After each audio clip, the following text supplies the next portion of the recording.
Okay, we're going to go ahead and get started. We do have a little bit of a modified version before we get into the regular agenda. We do have a public hearing.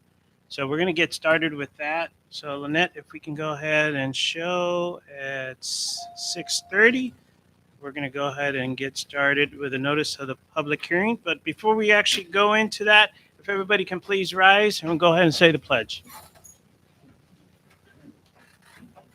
Pledge allegiance to the flag of the United States of America, to the republic for which it stands, one nation under God, indivisible, with liberty and justice for all. Thank you so much, especially after yesterday. It's so important to remember what it's all about and what unites us every day. Okay, let's go ahead and jump right into notice of public hearing, and we're going to go ahead and open that up. It's a city council. The City Council of Lytle, Texas, will hold a public hearing on Monday, September the 12th, 2022, at 6:30 on the proposed tax rate for fiscal year 2022-2023. This public hearing will be held at Lytle City Hall, 14916 Main Street, Lytle, Texas. As it shows right now, still anybody would like to go ahead and any comments or address the council? Nobody there? All right.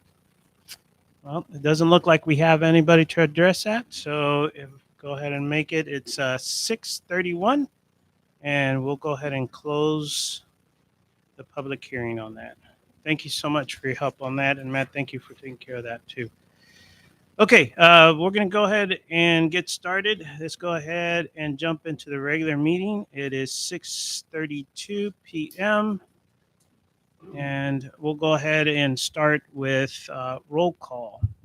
Alderman Cortez, Alderman Morrow, Alderman Emery, Here. Mayor Gonzalez. Yep. Alderman Rodriguez. Here. Alderman Kate via Zoom.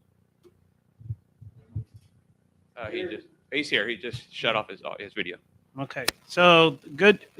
Thank you for being here. And Charles, thank you for joining us. Thank you for serving our nation on the other side of the world. We really appreciate you joining us this evening and what you're doing out there. Okay, citizens to be heard. This is the opportunity for citizens, visitors, and guests to address the City Council on any issue or any item of the agenda in compliance with LGC Section 551.007.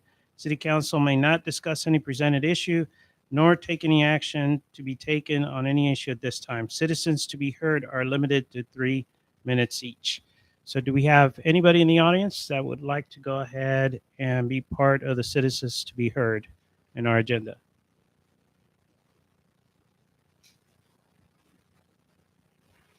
Okay, don't have any. We'll go ahead and move on. Let's go ahead and move on to item number 5, consent agenda. Consider the approval of the minutes. We're looking at August the 8th, 2022 and August 22nd of 2022.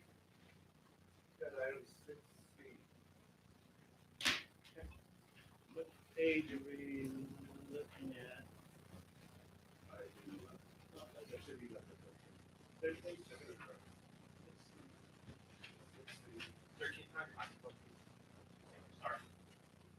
Under 6C, Alderman Rodriguez amended the item to also include any, should be future years Instead of further. instead of further.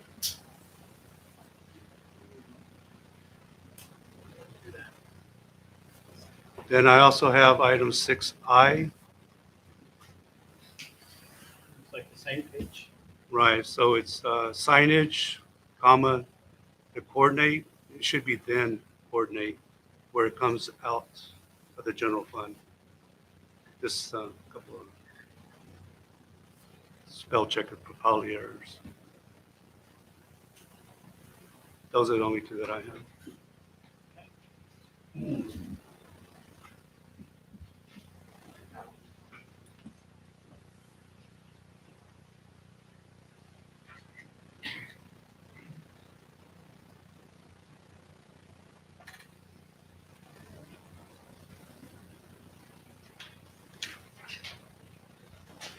Do I need to make a motion to accept? I think there's some, they're still reviewing.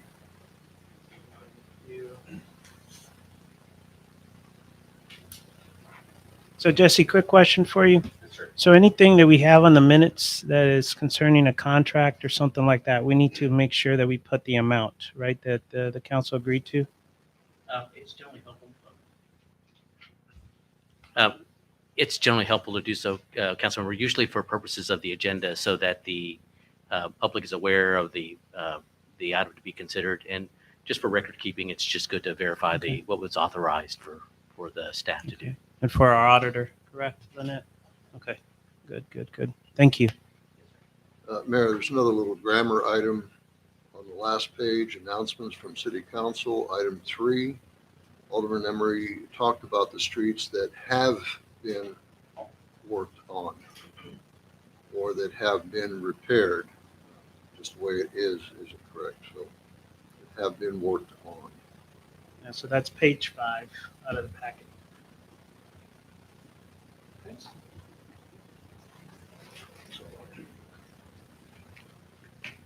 Awesome.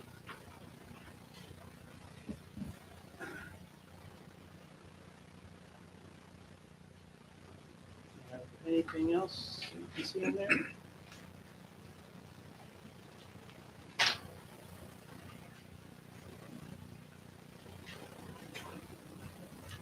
So I'd like to make a motion to accept the agenda item, or agenda for August the 8th, 2022 as amended.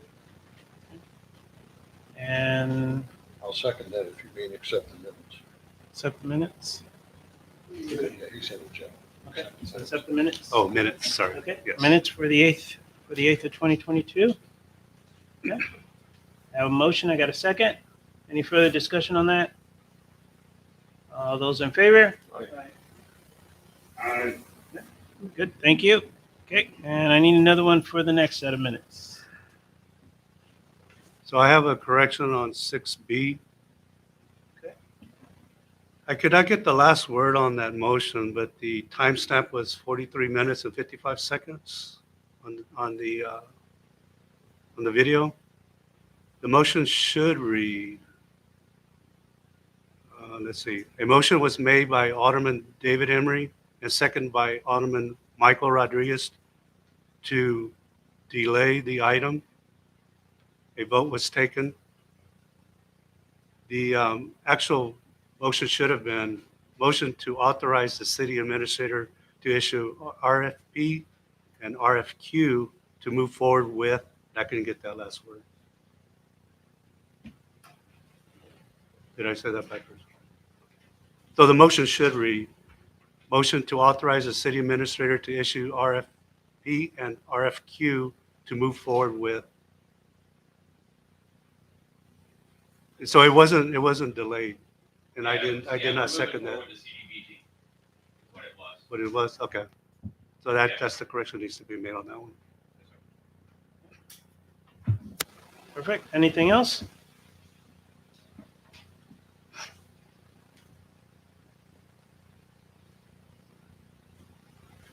All right, Okay, now I want to make a motion to approve the minutes as amended for August the 22nd, 2022.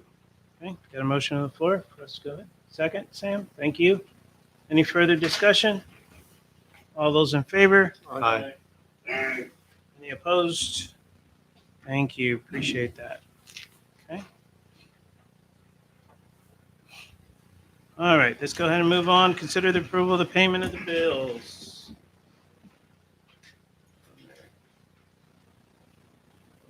So, you have a sheet in front of you? Present it to you. Who would we address here, Lynette? Mhm. The very last item on the second page, Lynette, the Alamo signs and decal, I'm guessing that's City of Lidle decal on top of our new electronic sign, $482. Was that not included in the original package? No, sir. So when they did that, they only did one side. So Matt reached out to them so we could have it on both sides because you can't see it from one to the Hey, other. I'll correct. No, the 482 was actually for decals for the public works. Some new Oh, I'm decals sorry. for their From equipment in the back of their trucks. The Oh. other one was for 1,600 to have them do the other half of that sign. Okay. So it's for extra decals we needed for new equipment and trucks. So what's the story on the decal on the sign under? It's been done. It was another 1,600 to have that done. Both signs? The one side that didn't get done, Okay. it's been completed. It's up.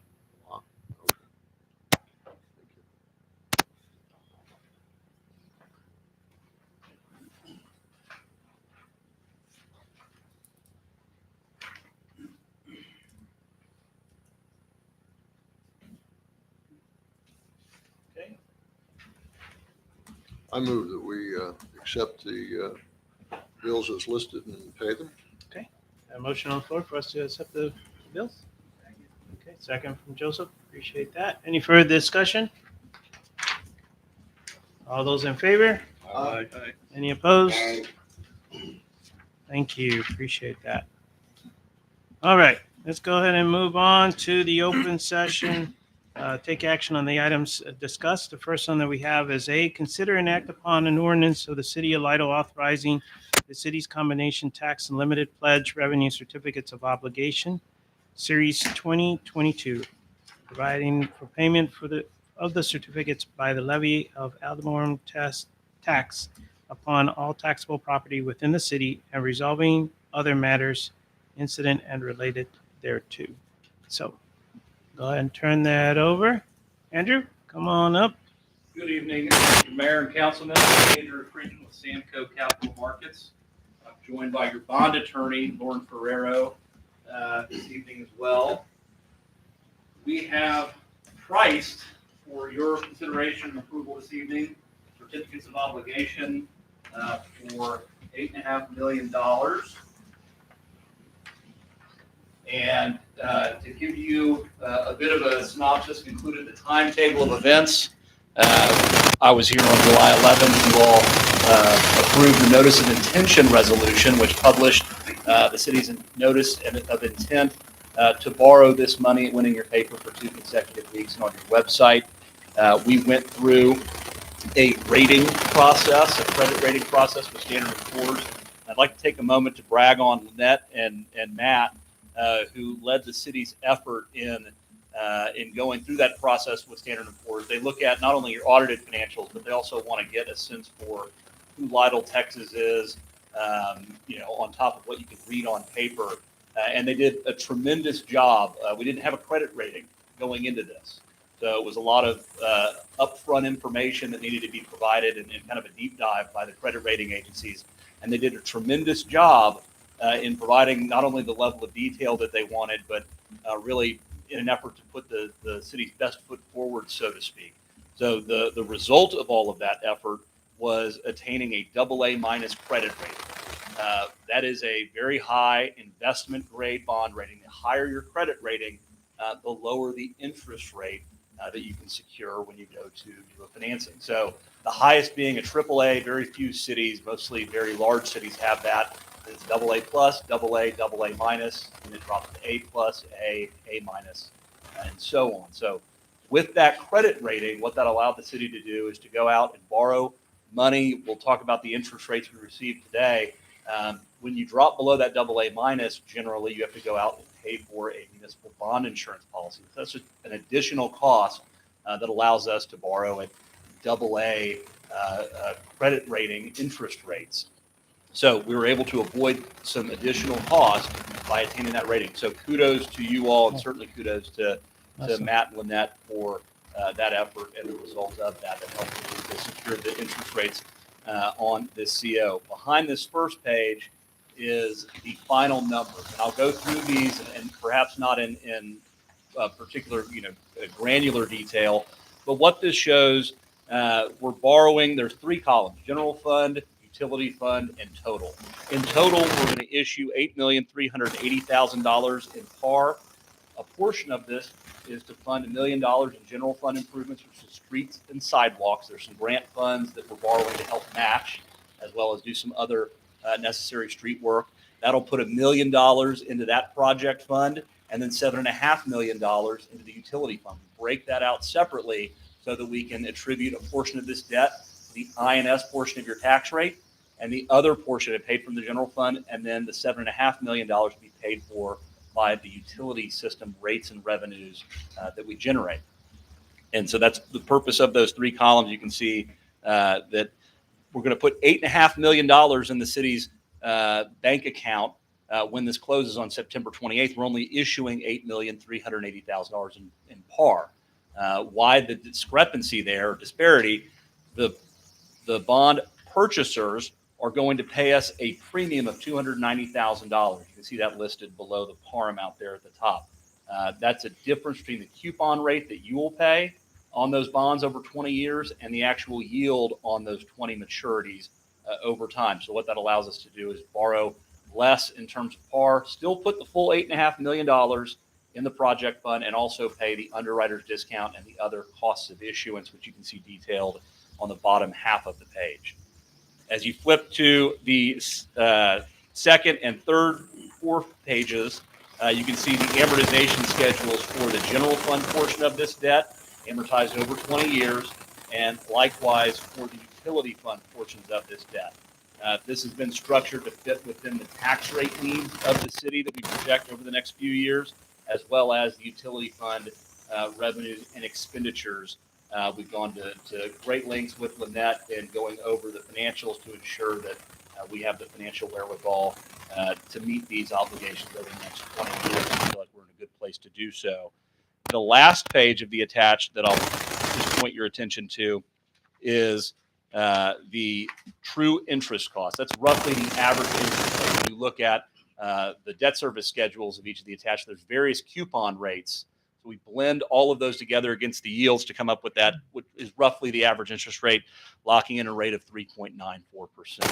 Interest rates have been going up throughout all of 2022, continue their climb north. We ran numbers at 3.75%. This is coming in slightly higher than that. That's not a reflection of your creditworthiness as a city. It's the general market that is causing interest rates to continue their climb. Again, we're in great shape in terms of meeting the amortization against the tax rate goals and utility system revenues. But interest rates have just continued to march north. Inflation, obviously, is a major driving factor of that. The Federal Reserve continues to raise their base funds rate, and that's brought the market higher. So again, in a historical context, 3.94% for 20-year money is still a great rate. We're very pleased with it, but wanted to point out that borrowing rate to you all. With that, I'm happy to answer any questions that you all have, Lynette or Matt. If I've left anything out that you'd like for me to touch upon, I'm certainly happy to do so. And I'm happy to answer any questions that you all have.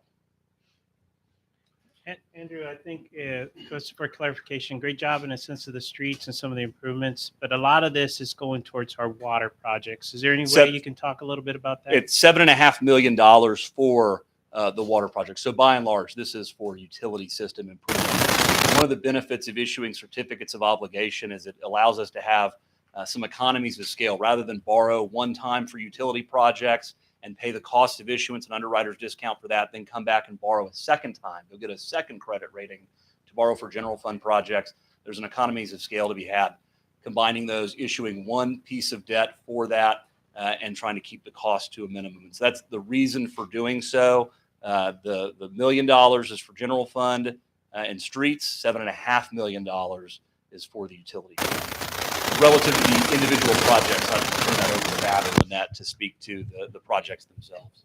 So like you said, the streets are 1 million. The sewer plant project is 1.4, and the water system is 6.1. Rough number.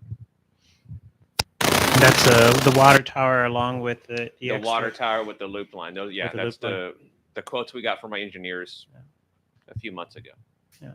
So council, quite a few projects all put together on here to kind of help us out, prepare us for the growth and some of the other additional things that we need. But I'll turn it back. Is there any questions? Andrew, we know that over the last almost decade, interest rates have been at like historic lows.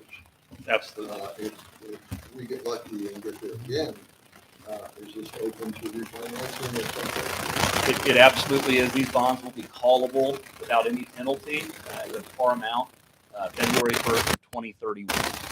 So we'll have the ability at that time if you cover the investor, either with cash or if interest rates are lower than they are today, to refinance those for savings, akin to what we did in January of this year. We have almost a decade locked into this interest rate. That's correct. That's a standard. It's a 10-year call option. In this case, it's really 9-year call option without penalty. When I say without penalty, you can structure to have a call option a year from now, but bond investors, knowing that they're only guaranteed that interest payment for a year, penalized with a higher interest rate. So this is a standard call option to municipal bonds, and it's without any penalty. Thank you. Any other questions?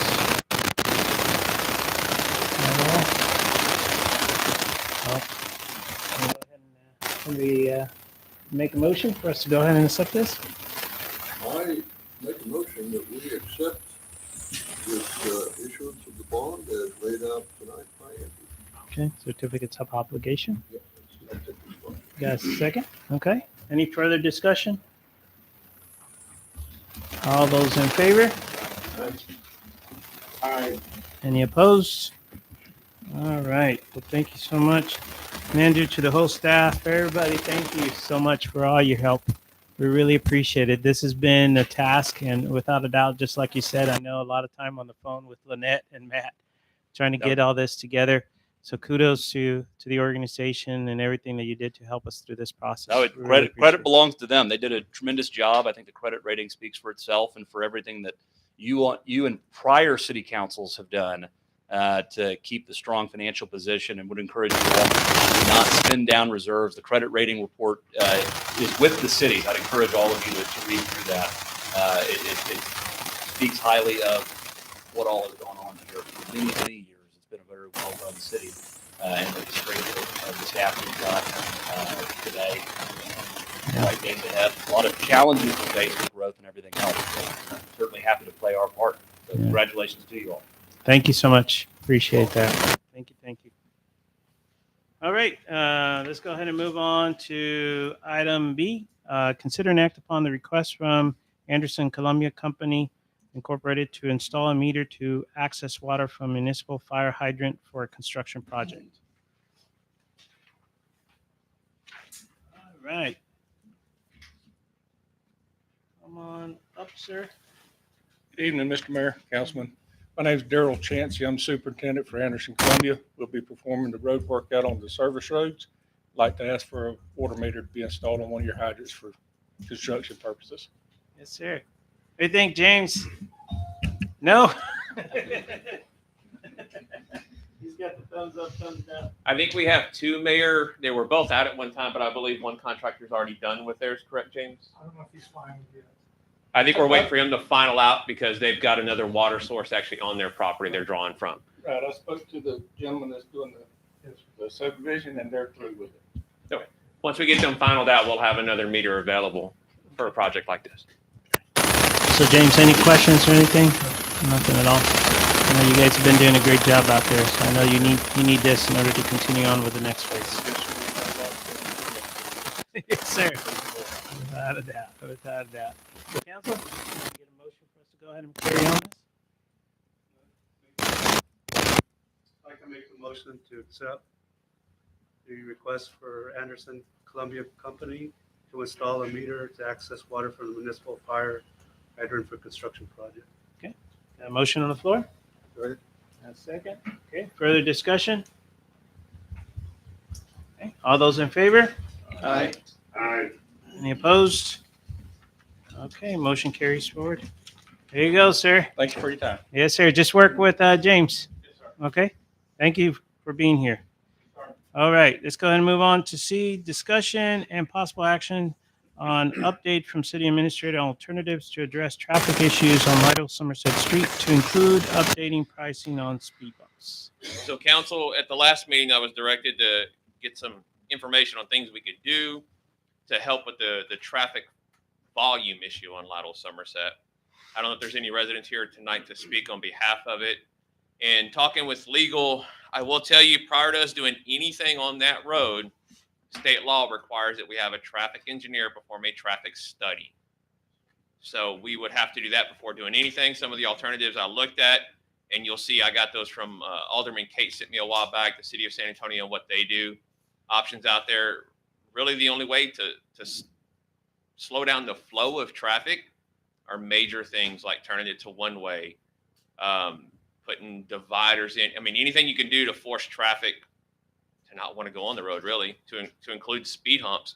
So back in July of 21, the chief gave a cost to install 6 speed humps along that road to include signage and everything. It was roughly around $10,000. At the time, council decided to lower the speed limit from 30 to 25 because everyone said it was a speeding issue. We saw through data that lowering the speed limit worked, and we reduced the speed to 25. However, we still have complaints that there's speeders or that it's just the sheer traffic volume now. To do speed humps, the exact same thing today, I estimate it to be at 15,500. So you can see how much it's gone up in just that short time. So I don't really know what to tell you other than before we do anything, a traffic engineer needs to perform a traffic study on that road. Comments? How many speed bumps are you talking about? I gave the same number as 6. Again, a traffic engineer would have to look at it and tell you this is how many speed bumps or speed humps, not really speed bumps, speed humps or speed tables. That's what they have to look at, because state law, if you look at the state law, it actually talks about a city cannot put an obstruction in a roadway. And when we put a speed hump in a roadway, that's considered an obstruction. And if somebody receives damage to their vehicle, according to the Attorney General's opinion that I sent you, they have a claim, and they can make a claim against us. So that's why you have to have a traffic engineer look at all this. And it's a lot more complicated than just saying put a speed hump here, here, and here. And the reason we looked at 6 back then was input from the residents on Prairie Street, where we had 2 spread out over a long period, and they just didn't feel like it was effective. That, you know, people would get going fast, slow down, get going fast. So that's why we initially looked at the different number. That's why it was such a difference. Yeah, we have the same problem in Water Street. We only have 1 speed bump, and they drive real fast, they slow down, and they pick up speed again, and they could.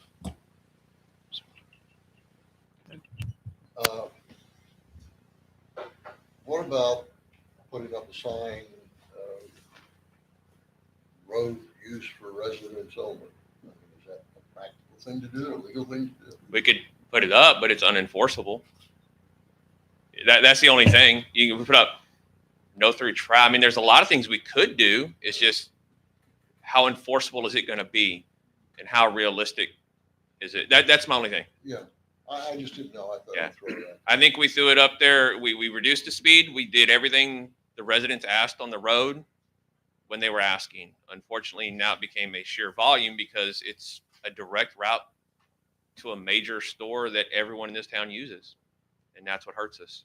And from the complaints I received, what basically you're already going to see is a domino effect. If you do it on one street, I've already got people they want the next street, and it's going to domino all across town. I've already got people on Magnolia Street, Benton Street that reach out to me regularly about those issues. So we have to really be careful, because there's no way we can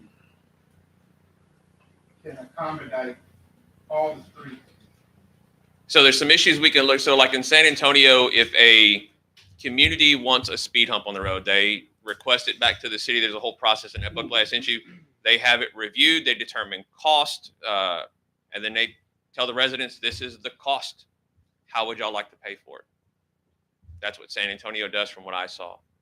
Because like the chief said, it's a domino effect. The second, we get one street done and we follow all the rules to get it done legally, then the next street. And we could spend all of our money just putting speed humps or speed tables all over town and not accomplish any infrastructure. Yeah, we're still looking at the route, and the route is basically we got to have a traffic engineer tell us what Everything that I read, and even must- talking with legal, and is you have to have a traffic engineer perform a traffic study. Otherwise, you could open yourself up to be liability. able to give us the options that are available based on the area and all that. I know we've had some challenges even determining the length, just because of the driveways where they're positioned would be appropriate, and that would require a traffic engineer to help us out with that. Yes, sir. And another issue is, for me, being right there talking to these people, not everybody's on board. A lot of people don't want speed humps. They don't want, so I mean, that's where the problem comes in. It's, this is on the agenda. There's no one here tonight. This is the second time. There's no one that lives over there that's come over here to, so it's very, for everybody that wants one, there's a person that says, I don't want that problem. And if you go to people on Prairie Street and you listen to them and they tell you about when vehicles that hearing trailers go over it and the noise it makes when people hit the speed humps, there's some quality of life issues with a bunch of speed humps.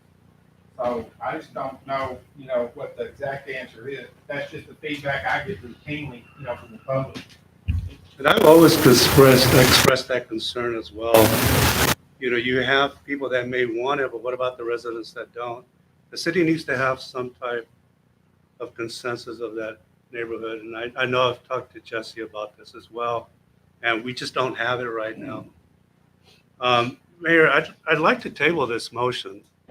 I'd like to go ahead and table it until the current traffic analysis that we have going, does it address these issues? No, It doesn't. no, this would have to be a total different type of study done by a traffic engineer. So Jesse, how can we table this for further review? Let's say, what I would like to see, I would really like the residents of that neighborhood to come forward and let me know, or come to a meeting and let us know what it is they want. Because what I don't want to have happen is to put the speed bumps in and then have citizens start complaining. I realize that we need to address this issue, but it has to be consistent at some point. Councilman, what you can do is I make a motion to take no action and postpone the item. And you could schedule it for a hearing or workshop date at another time, perhaps reaching out to the community, see if any of them want to come at a particular day and time. But if you table it only, it would be on the next agenda, right? So if you take no action, then it is not automatically rescheduled, and then you could then direct staff to find another time to reschedule it. But if we were to table it with a town hall or future action, then we would have to set a date. If you table it, it automatically appears on the next Right. agenda. But if you take no action, if you make a motion to take no action, then it just, no action is taken, and then it doesn't automatically appear on the agenda. But you can direct the staff to reschedule it for another time at some other date, a month from now. So I'd to just whenever like you to make a motion to take no action on this item. Yes. First, got a second. Any further discussion on that? All those in favor? Aye. Any opposed?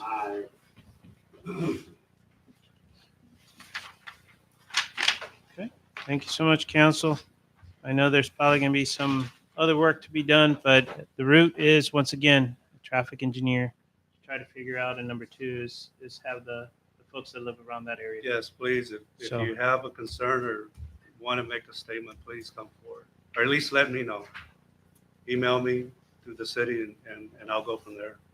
Roger that. Thank you, Mayor. Okay, let's go ahead and move on. We got D, discussion and update on addressing drainage issues at Lakeshore Estates.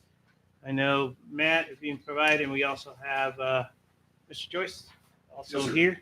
Yes, sir. So, Okay. Well, my name is Trace Joyce. I live at 16015 White Cap Drive in Lakeshore Estates.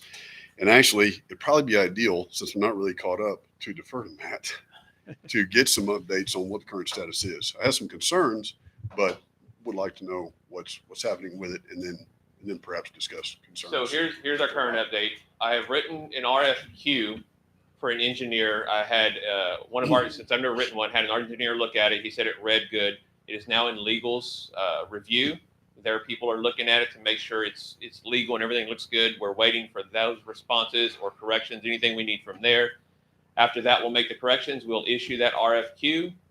We'll wait for responses to come back from however many engineers. We'll judge those. We'll then select an engineering firm, negotiate price. Then if we have the money to do it, let them go out and start the project to see what we need to do to overall fix the drainage issue. Then from there, determine how we want to pay for it. Realistically, probably a year or two project, because this is not going to be a cheap project. We're talking about fixing a bunch of drainage that has been there since day one of the subdivision. and going to cost a lot of work to fix probably. We tried the simple solutions, and unfortunately, even those were above the price amount we could do without having an engineer look at it. So that's where we are today. Okay, so here's some of my concerns. Okay. First of all, understand time frame and what it takes to get everything aligned and actually have an engineered plan and go to a contractor and get pricing and all that stuff. I'm presuming, I think pretty safely, that when the community was annexed, when it became a community, certainly there was a civil plan that included a drainage plan. Now, if that needs to be redone because things changed, then so be it. That needs to be evaluated, and that's fine. I get that. But somewhere along the way, just for your consideration, and this is not necessarily an action item I'm looking for, but just so everybody's thinking about it, if we get, and you already understand this, obviously, and everybody may, but if there's an engineering firm who says, here's the plan that will work, and then one way or another, either by reference of the engineering firm themselves, or just by going and finding a contractor, you find a contractor that does the work, and everything lines up. You do the work, you install the drainage, everything works, everybody's happy. If the drainage doesn't work, which is the case currently, I mean, whatever was installed initially by the contractor that installed those pipes in those two locations, it's obvious there's only 2 drainage locations in the entire neighborhood, and everything else is already built out. So it has to be built. It's going to have to be designed to suit current structure. So those don't work. I mean, there was some effort after my house flooded in 2010 to modify it to suit, and it hasn't. Since then, we've had continued issues with flooding events that have come really close to getting in my house again, getting neighbors' houses, going into garages, knocking down fence lines, all these things. Okay. So in regards to how that works, if the engineer didn't provide a good plan, the engineer's on the hook. If the contractor didn't build what the engineer said through like an investigative, like an inspector service or an engineer, something like that. I mean, this is the nature of what I do also. And it's not, and the contractor didn't install what the engineer said to install, then the contractor's on the hook. So as far as like the expenditure that we're looking to, I don't want to slow down this process because I think this is something that's handled in arrears. I think it's something worth giving some thought to, not necessarily an action item right now, but something to give thought to. Because the drainage that's there, flat doesn't work. Hasn't from the beginning. There were modifications made after my house flooded, after the first flooding event. There's been more since then. Something's happened there that's been authorized. And it's not the city, I don't believe. I believe the engineering firm or the contractor that installed whatever drainage exists have some issues there. So as much as I appreciate this process, which I do sincerely, I mean, you took your role on like the 19th of May and had a contractor looking at it the very next day, Friday morning. So, I mean, this has been expedited. I feel like there's been a big push for it. Everybody knows that since then, there's been some changes, and they are significant. BMA came in and plumbed the canal. At the time, when they started out to the west, they came and stopped where that drainage is. And I talked to Brian Sullivan myself, said, hey, man, there's some conversation going on. Hopefully we can expedite something falls into place. Can you skip this section, go east? And he did. He cooperated, went all the way to the east, built back the other way. There's a point where, without action, he had to move forward, had to finish his work. We have pictures. I know you've seen it. All that pipe is covered with concrete. The whole idea was that I'm not going to call it a BMA canal anymore. BMA berm was to be dropped, right? I mean, that's what we were discussing. So we actually have a flow there where obviously drainage is supposed to occur. In the process of construction, in sound pipe construction, they didn't do anything wrong. They have buried their pipe, they've covered it in concrete, so that pipe won't float. And they've also, like is done commonly in pipeline construction, they've built a crown over it, which is about 1 foot tall. And they pulled it all from that heavy clay soil from the west. Not a bad thing, it's packed well. So the previous height that was already alarming is now increased by 1 foot. So all the things that we've discussed previously, like the height of fluid and hydrostatic pressure and what exists there, has increased to a far greater degree. You think about the weight of water and, like I said, hydrostatic pressure and how much further everything is captured. That creates the opportunity for a catastrophic event. and certainly with another foot. And we're in hurricane season again. It's been raining. Got an inch in an hour Sunday morning. I woke up and waited for it. So that sets up a scenario where all of a sudden, if we have those same sort of events that have already occurred over the past 12 years, they've occurred over and over again. We've seen them, right? Mine is the house with the kayaks going around, right? The likelihood of it happening again is certainly realistic. So I cannot accept 2 years. That's this hurricane season and next hurricane season. And hopefully I can be lucky that long. But something has to give. And I'm not sure what it is exactly. My one idea was whenever something like what we've talked about constructing is constructed, there has to be some degree of initial civil work. It has to be dirt removal. All right. The initial plan, even by the way BMA constructed their pipeline with the pouring of concrete on top of their pipeline, they were intending by everything that we talked about with curbs and tie-ins and tows and pressure for water force from the north, all that stuff, to pour 4 inches of raised concrete in that flood on top of their concrete. And that would drop that would drop from the previous height, probably, I think about 24 inches. Isn't that about right? Okay. So that resolves a lot of issues. Now the full construction of the project, we talked about going cheaper with riprap. Lots of options. What I'm looking for right now is cooperation in being able to at least do the initial civil work, because an extra foot of water during hurricane season, when we're going to get a lot of rain, because we always do, is going to be bad, especially for me. For everybody, potentially, because if it crests and breaks, then the people who just had on Lakeshore Drive, who just had water in their garages, and 3 or 4 inches of water just flowing over Lakeshore Drive into the tanks from the north flowing south, that will change dramatically. That depth, that height, that pressure is going to change dramatically when that breaks. And it will. So now we have a new situation. Not to mention the fact that with the canal itself now backfilled, we had an advantage in that when the water did crest from the drainage to the canal, because nothing was going through completely unfunctional drainage, at least we had the cubic meters of volume in the canals themselves, and then the opportunity to disperse that water downstream. That doesn't exist anymore. All of that's gone away. So Trace, two comments. The first one with that one is I do agree with you in a sense of what's happening with the drainage. Mhm. The canal, I will tell you, and just for everybody's information, I do live out there, and I've been out there when this happens, and it does happen. But I will tell you, having the drainage, or not the drainage, having the canal now filled up, I see it where it's actually going to help the actual community. Because what would happen before is we would ask for those gates to be closed, and the first one that would get the water was coming through that canal. And we would get that first canal first full and spilling before we got the drainage actually overspilling into that. And that happened every single time. So not having the water come in on the canal, I'm eager to see as we got to have at least 3 to 3.5 inches before you start seeing some of that.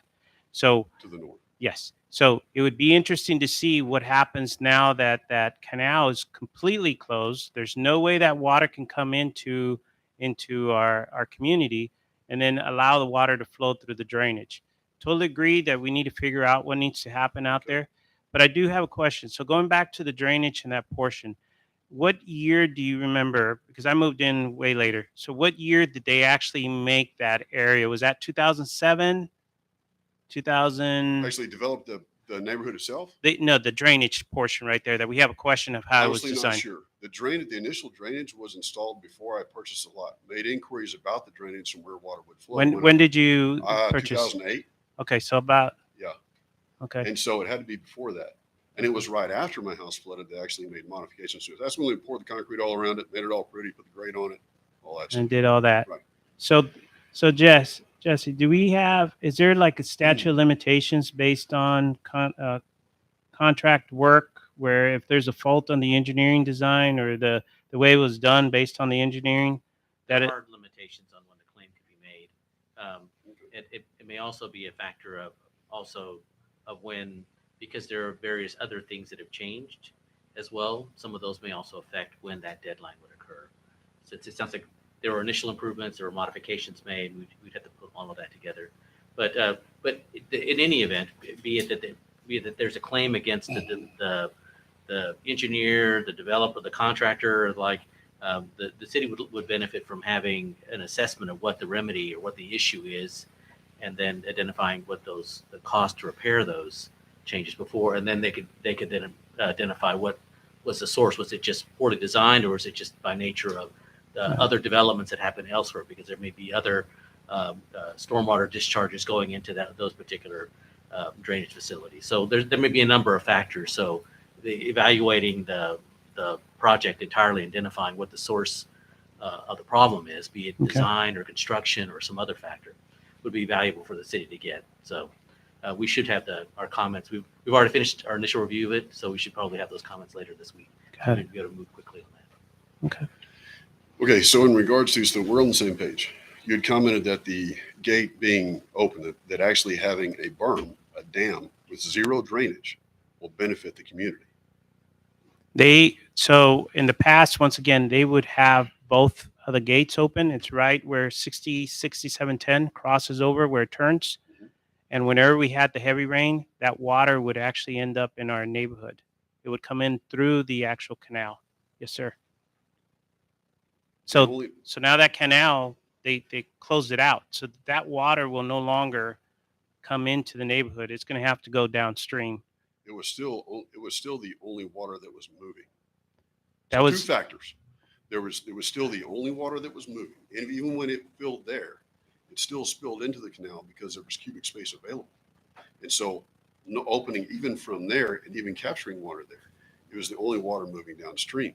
And now that space is not there. And the drainage that we're talking about that would do anything from the north side of the neighborhood is non-existent. It's silted in. It's holding water now. It's been proven through multiple rain events that it doesn't work. It doesn't do anything. And the berm itself is now a foot higher. So understand that inlet doesn't exist. But the berm itself is now a foot higher. So everything that comes from the north is still coming right across 6710, loading that field to the west, loading up around my house, my neighbor's houses, all that. And that remains an issue and has been since the efforts in whatever the time frame was, and I forget what the time frame was after my house flooded the first time. So it's not going to be a foot deeper. So now it is definitely catastrophic. There's not a benefit to having a larger dam and no space for water to go. There's currently no space for water to go, and the dam is higher. I mean, there's no Nope. logic around this. I'm with you. Okay, I'm with so here's the action that I'm looking for. The civil work before that concrete would actually be installed. I want that done. I want to find out, it wouldn't be expensive. At least we could cut down to the existing pipe. The original recommendation was 50 foot in length to remove that dirt. And it's a clay dirt. I mean, you could keep it whatever, use it for whatever, but make it a significant distance and then slope it out like we talked about, so that a truck, even though a ditch rider probably doesn't have much of a reason to be down there very often anymore since it's piped and plumbed, to actually be able to drive down it and along it and still access it. But to at least create a situation where there's not a dam that is currently a foot higher with zero drainage.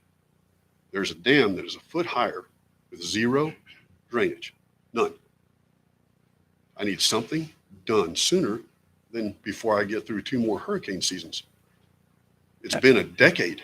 It's been more than a decade. I know. And it's raining. And just like I know you know. like you mentioned, we're actually trying to move out right now, and we're trying to do as best as we can. Unfortunately, even with the cost of the modification that we were looking at, it was going to go above the threshold. Is that correct? Mhm. So that requires us to go ahead and get an engineer to come in and look at it. Completely understood. So that's But where with the we're only at. 2 drainage outlets from what should, I mean, even if there's not any kind of recourse from an existing drainage plan, from an existing engineer or a poor contractor, even if there's not any way to gather that back, which is fine, it still exists. And so based on that plan alone, it doesn't take much to go out there and figure out there's 2 locations for water to drain through, and their purposes are obvious. And so the west end of the west lake or pond, whatever it is, and then down at the east end of the east pond. Neither one of them are open. Neither one of them flow. They don't work. Now the berm is a foot higher. Why don't they work? Are they clogged up? Well, I don't know exactly why they're clogged, why they don't work, other than I'm presuming they're silted in, because no water, we've seen it years and years, no water moves until it crested the canal. Once it crested the canal, then it would spill into the canal. And then, even though, like you said, we might have received water at the west end, we were still at least getting water down the east and out of the neighborhood. I mean, that is how that worked. I was part of it. I was helping open gates. I was needing those gates open. And I got off for this too. I bought a developed lot. Okay. A developed city lot. It's not invite 20 acres and choose to build my home in the middle of a creek. There are setbacks. There's a place for my house. I placed it where it's supposed to be placed. And it's not a functional lot. And now, if it's not currently functional, it's at least less functional. And the door is open for absolute catastrophe for me and my family. Now, there are others involved, and I've talked about them all along, water in garages, fence lines, all that stuff. But now, major issue. This is a problem. So what I'm asking is a motion to actually do the civil work.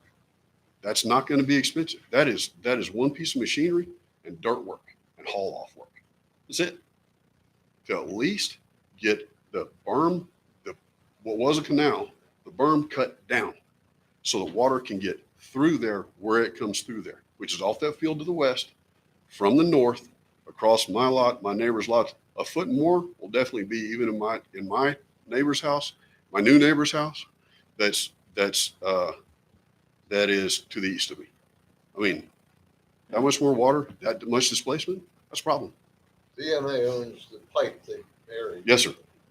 And I would assume they own the berm on top of it, right? Well, yes, sir. But they also had cooperated from the very beginning in trying to leave us time to make sure that we could make modifications. We thought the process was going to be better. We thought we'd be able to make those modifications relatively quickly based on an existing plan of there being 2 drainage points. So BMA's cooperation has been there from the beginning, as long as they can get down the canal, which I would figure out to be constructed anyway. If we poured concrete, it would still be a situation where you'd have to come off I'll keep calling it a ditch road, even though it's not a ditch road, but it's, the thoroughfare there, the ditch road into the drainage and past it so they could still gain access to it wherever they needed to. But their cooperation has existed from the very beginning. I mean, they even changed their whole construction approach and methodology. They stopped in the middle, went to the other end, and My back. question, I guess, was if we proposed to them, we're going to grade off the top foot of that berm and do some work on it, would they say, hey, have at it, or? I think they'd be very receptive. I mean, I would think they'd be receptive because, if So when we do this, Trace, Okay. just so we can save ourselves time, it's your district, right? Yep. Okay, so why don't we go ahead and go stop by, get an understanding of what's going on, okay? And get with BMA, yep, and get with Matt. So I've talked with BMA. They're okay with us doing it. I mean, we have to do some paperwork probably because I don't want to go messing on their property until they've given us legal authority. The problem comes down to everything we've wanted to do out there is over the $20,000 threshold that we have to have it overseen by an engineer. Now, maybe legal, if our public works does it, are we held to the same $20,000 threshold or no, because we're not paying someone? You could do the work. It would not trigger the contract procurement issue, but you would probably want to have some, given the potential liability associated with the flooding going on right now in the area, it would probably be prudent to have an engineer review whatever you're proposing to do anyway, in which case you're probably looking at something similar to what you're already intending to do now. But we can look into it more closely. BMA may have its own engineers that have already evaluated the situation. They may have something that they're comfortable with as well. So it warrants a discussion to see what you want to do. But to answer your question, no, you would not have to go through procurement if you were doing it with city staff. That would be okay. But there would be some other issues regarding engineering, legal liability associated with already a flood-prone area and the city modifying the drainage in the area. If I may, If council's okay, can I get a cost estimate to have our engineers TRC look at maybe those 2 sections to see what they would charge us to engineer to put something in there? Now that's if James and his crew can do the work. I mean, they're already covered up a bunch as it is. I mean, we don't have just money sitting out there. I mean, I wish we did, right? Because I wish we could just spend the money Sure. and fix it and be done with it. Yeah. Unfortunately, it's a problem our current regime inherited, and we're trying to address. None of the recourses I've been able to find have been able to fix it. So again, all I was looking for was the opportunity to do the dirt work. Okay, that's it. And there's an engineering plan. Yeah, back in 2011, I think we we tried to do an engineering study, but a lot of people turned it down. I lived up back there, Yes, sir. and then we did it again. We haven't heard anything back, but I mean, I understand what you're going through. Yeah, I appreciate used to that. be Yeah, I used to actually, be that. That, my friend Mr. Cade had made a comment about that early in the year. I think it was around March or something when we first Yeah. started talking about all this. And so honestly, with all that had gone on, I had to check on my own notes. And fact is, when the residents started talking with each other, this question came up. Like, okay, well, why would we spend more tax dollars or any kind of budgeted funds on something that already exists? I mean, this is a relatively new community at the time. We're talking 2011. Mhm. Flood occurred in 2010. So what we were discussing and what we had proposed and talked about at the time was exactly what I'm saying now, is that there is a drainage study required. I mean, there was a civil study, certainly, that came with the request to annex a community. So that exists somewhere. So at the time, we were like, just use that study and fix it because it doesn't work. And so that just never came to fruition. As said, previous regime, gone away. Don't know what Yep. the status of that is, Yep. but that is why that, I mean, we weren't agreeable. to Yeah, it. I don't Otherwise, know we when. wouldn't. I think it was the next before I got on the council, but we talked to BMA and they didn't want to do anything at the time. So Yeah, no, we were waiting for them at the time. I talked to BMA also and was looking for them to do exactly what they've done, which presents the opportunity to have a fix. Council, if I may, to save time, if we could table the item to the next meeting, let me do some research on it. Let me reach out to TRC. If they were our engineers at the time, they should have something on file. I don't know what else to say. Let's just see what's on file and let me give a report at the next meeting, and maybe there's something we can move forward with. And I would like David to go out there if it's okay. Meet Excellent. with you. Oh, yeah, be glad to. I have your Sure. number. When are you available? I Evenings? will. I'm always okay. So it's one of those things. I'll I don't call know. you. I'm always just call me. I'm always working, so it is what it is. But I can be there. I'll make it happen. So council, you have a motion for us to go ahead and table this? Yeah, I move that we table this item until we have a chance to look at it and prepare for next meeting. Okay, got a motion on the floor to table, second, okay. Any further discussion? All those in favor? Aye. Okay, any opposed? All right, thank you. Is he still on? Folks, I appreciate your consideration. Oh, no, he's not off. Okay. Please make a note on there that he came off. Thanks, everybody. Okay, thank you. Appreciate it, sir. All right, E, let's go ahead and move on. Consider an act upon entering into an amended and restated solid waste contract with Waste Management Contract. Chris, come on up, sir. Mayor, how are you tonight? Good, good. Council members, thank you for having me. What you have in front of you tonight is two proposals from Waste Management for the continuation of services for the solid waste services, our current agreement. See here. Well, let me first start with just our history and our relationship. We've been providing services to the city of Lytle for close to 40 years. Garbage Gobbler was our subsidiary that we purchased some time back, and that current contract started in November of 1984. That was an evergreen 4-year contract that automatically renewed. And when I came in 2018, our company wanted to take a look at the services that we were providing. And there was a number of updates and enhancements to the services, the technology we were offering, and also the language, terms, and conditions in the agreement that we wanted to adjust. So in 2018, we began those discussions. It was voted on in, I think, actually 2020, but it was a retroactive contract to 2019. That contract expires October 31st of this year. Waste Management actually provided notice to the city based on a number of factors of our intent to not renew this current agreement with its current terms, conditions, and pricing. The reason for that, and if I can draw your attention to that slide there, is that our inflationary costs associated with providing the goods and services for solid waste collection has increased dramatically. Our costs have actually outpaced the language that our contract allows for in order to recover costs published through the Bureau of Labor Statistics and the Department of Energy. So that's just a snapshot of what our industry has seen, all over, whether it's Waste Management, for Public Services, Tiger Sanitation, any of the companies out there. We've seen a decreased amount of pellets allowed to make the resin for our carts that we provide at your homes, the tires that we put on our trucks. We're waiting right now for 5 trucks to get up and running for parts that we haven't even seen, that we've been on back order for several months. So CNG cost, that is our fleet here out of the San Antonio Holland District, is almost 100% run by CNG natural gas. And so as you can see, those costs have dramatically increased. So as we look through and audit our agreement, our performance, our metrics, we decided that we wanted to come to you all and propose some different terms and conditions that would allow us to catch up with the inflationary effects that we've seen in the industry to provide service. So some key points to the 2 proposals that you have in front of you. Right now, the city and your staff has actually handled the customer billing and collection for not only residential, but commercial and industrial customers. That's outside the norm of what we see in the industry. Usually cities manage the customer service or the billing for residential only.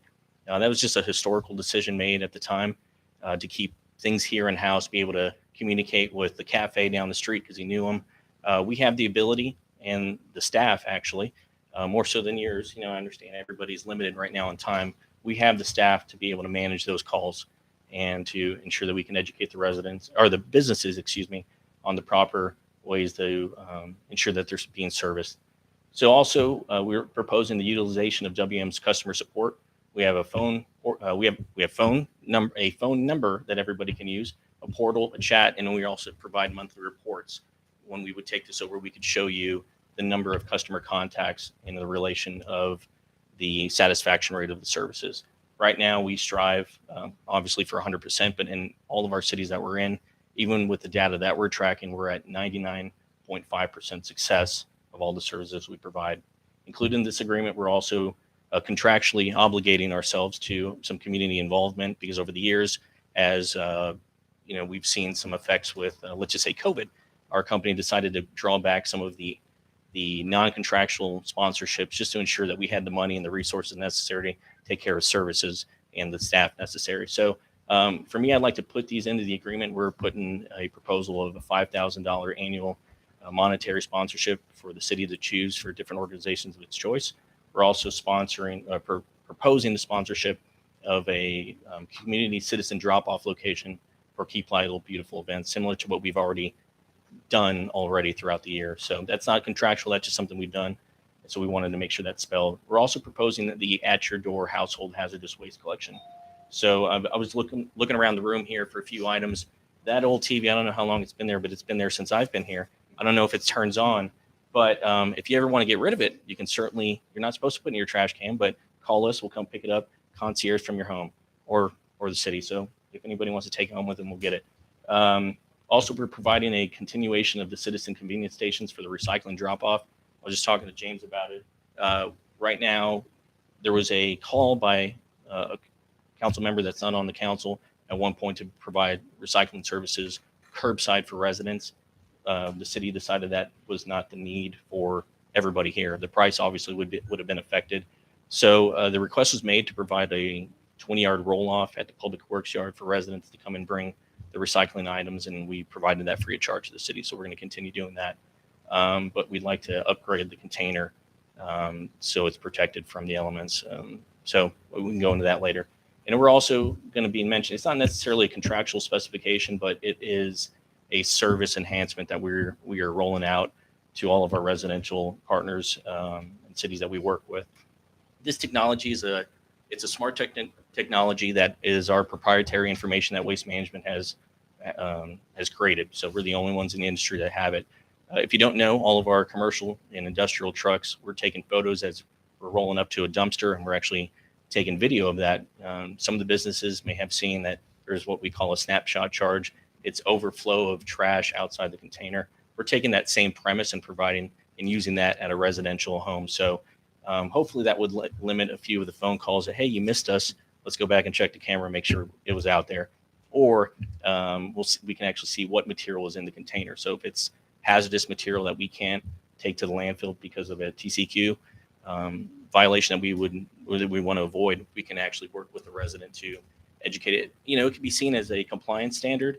However, it's mainly just to work towards educating that customer and that resident to do the right thing next time around. Let's see here. Okay, before he goes, so just wanted to let you know, Chris has done an outstanding job of informing us and letting us know about some of these projects. So the hazardous waste was something that wasn't looked at before, and Sure. it's a great thing for us. I think it's going to be a great thing for our community to be able to do that. And the community outreach and the support, as you know, he's been very helpful with that. So we just want to say thank you for Yeah. bringing those up as opportunities, as discussion as we go into the new contract. Absolutely.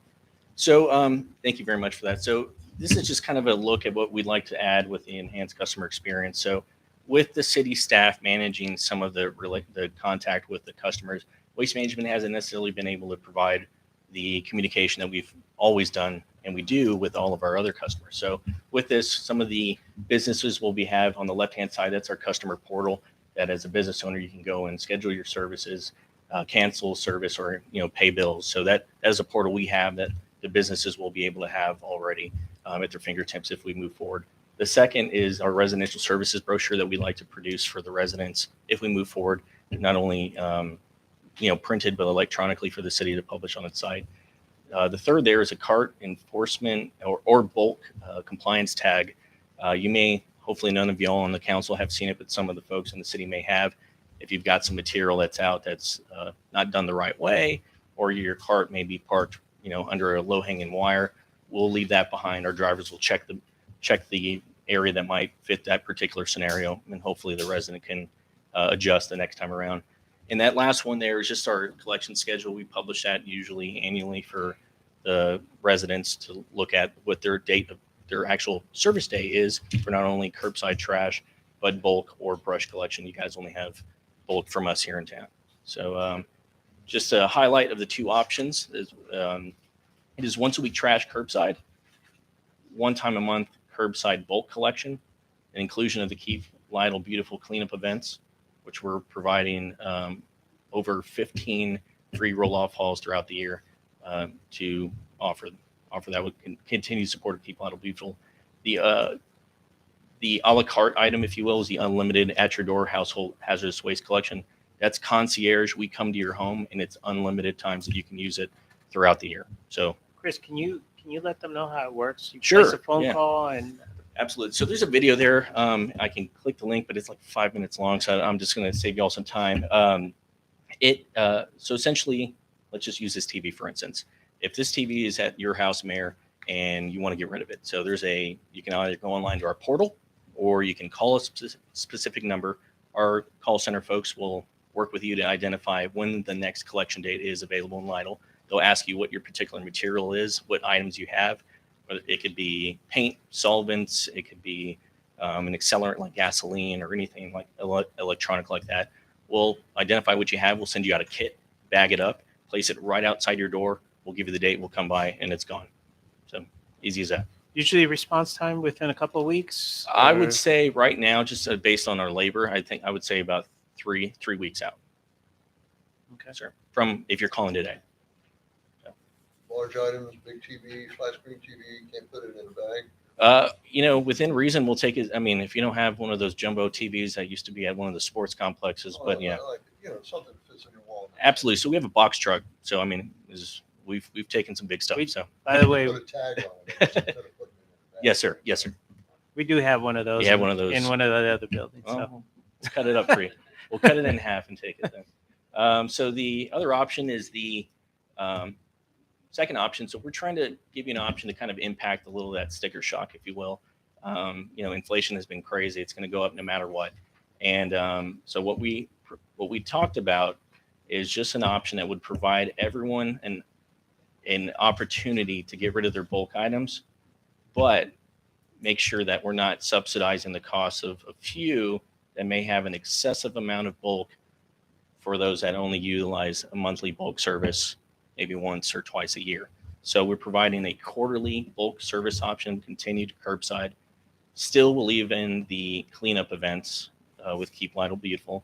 And then hopefully with the use of At Your Door, if that's the service y'all decide to add on top, some of those bulk items that people usually hold to bring out to those Keep Lytle Beautiful events, we can get those in picked up in that program. And so that reduction of service, if you will, in frequency of service will be absorbed by the other option that we're offering. So there's the rates for those. We broke it down with everything included. The at your doors at household hazardous waste collection, and excluded is that rate. So we have those two options. Yes, So sir. two questions. Yes, sir. How much do you pick up right now currently on a monthly? How many residents do in- you Are we pick up talking about bulk? trash, bulk, or Bulk, since we're moving into quarterly. So I would say your set out rate, that's what we go by, is about, I would say 60% set out. If you're looking at all what the current paying residents of 1,300 homes that are in the area, about 60% set out. Set out something for bulk? Correct. On a monthly basis. And not everybody is, and so I guess to further answer your question on that, there's a 4 cubic yard allowance with that. Not everybody is using that 4 cubic yard allowance. Some people will have one mattress. Some people have 3 mattresses and a sofa. Some people will have a television, which we're not supposed to pick up in the first place. Some folks will have a fridge and a couple items. Most of the things we actually see, and this is kind of part of the education process that we're hoping to partner on, is items that aren't even accepted. So it's part of the communication and that piece there. So I truly think that the quarterly bulk option as is right now is a good thing. It absorbs that inflationary cost, but also if there is something that y'all would like to look forward to go into, we can always amend the contract going forward, right? But I'm just, both those options are there. I'm just looking at the capacity. If we do move it to a quarterly, the capacity of being able to handle, if every month, you're going to do it every few months. Are you talking about our capacity? Yeah. Well, we're ready to take care of that. That's I'm just saying. Yeah. We'll throw the necessary trucks to get it done. Yeah. So as long as we're all on the same page of what we're picking up and the amount we're picking up, we'll take care of it. So That's the thing. And the other portion of it is just our folks having to keep it a few extra months I and think stuff. people adjust. So We have the 3 or 4 roll-offs where we do. Yes, sir. twice a year at least. Yes, sir. Quite beautiful. They know that's coming, so some of the stuff goes there. Goes forward. People just hold their stuff or dump it with us. Mhm. So question on the quarterly. That's my second one. Sure. So- Question for Question, quarterly bulk pickup. question in what sense? I'm sorry. And a question in the sense of, so if we go to that, Sure. would you align our actually quarterly cleanup events right after the Oh, so yeah, Curbside? the premise would be for us to pepper in the cleanup events in coordination with Keep Lytle Beautiful Committee. No, what along I'm with those thinking collections. is our residents put it out. It doesn't get picked up. Mhm. Right? So now we have a dumpster, be able to get rid of it. Could we coordinate it? for us to come back out. And, No. Our dumpster. sure. Yeah. Because you might not pick it up because it's too big, right? Oh, of course. Yes. Right? Mhm. But they can haul it and they can put it in the dumpster as long as it's not construction material and stuff like that. Absolutely. Yeah, Yeah. yeah. So what we would hope is with your code enforcement team, so Skip is named correct. So with Skip, we would work to identify those areas that maybe a resident had too much out, right? We just let them know, hey, we'll come around next month or next quarter, depending on what you vote on tonight. Or just keep in mind that there's this event. You can throw it on a flatbed truck, throw it in the back of your truck, and take it out, talk to your neighbor, and help you get it out to that event. So we'll promote that together. But that would be the thing, is for us to do it smartly where we have you guys picking up, Mhm. and if it's too big, that the following weekend they can haul it and get rid of it, Yes, right? sir. So that would be the key. Also, keep in mind our landfill is the closest landfill to your area. I mean, any resident can drive Covell Gardens. I mean, you would have access to that. I mean, not free, but you can certainly come on by and, if you have an excessive item that doesn't fit, you can come on out and visit us there. So, Cool. Those are All my right. 2 questions. okay. Yep. So if anybody has any other questions, I can answer them for you tonight. Council, if I may, so when I presented on utility rates a week or two ago, it was shocking to me that no other city provides a monthly bulk pickup. Most of the other cities I looked at was twice a year. So where we could go to this quarterly to keep that rate from waste management down. Because remember, on top of that amount, we have to add in our brush collection that we do monthly for the residents. So that's another $5 to $6 a month on top of what you're seeing there. We have to add to that bill. So if we did a quarterly pickup and then we get, I like that's a salesman right there. We get over 15, it's 16 dumpsters, 16 roll offs.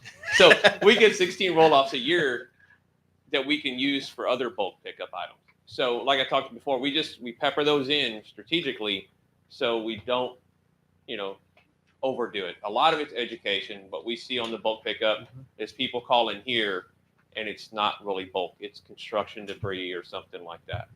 So I think to work with our residents, it's just like when we went to the carts. It's a little education, but if we can educate our residents, we can go to quarterly and hopefully keep our rates lower to the residents and them become accustomed to that and still have the locations that we can take it to put it in the dumpster outside of the quarterly pickups, hopefully.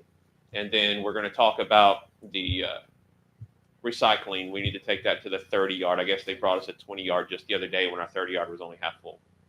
So little things like that we're trying to work into these contracts to keep us in line of where we need to be.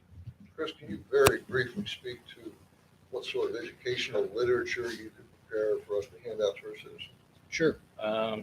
Go back. Those 3 items on the right-hand side are all items that are regularly provided by us. So it's an annual service brochure.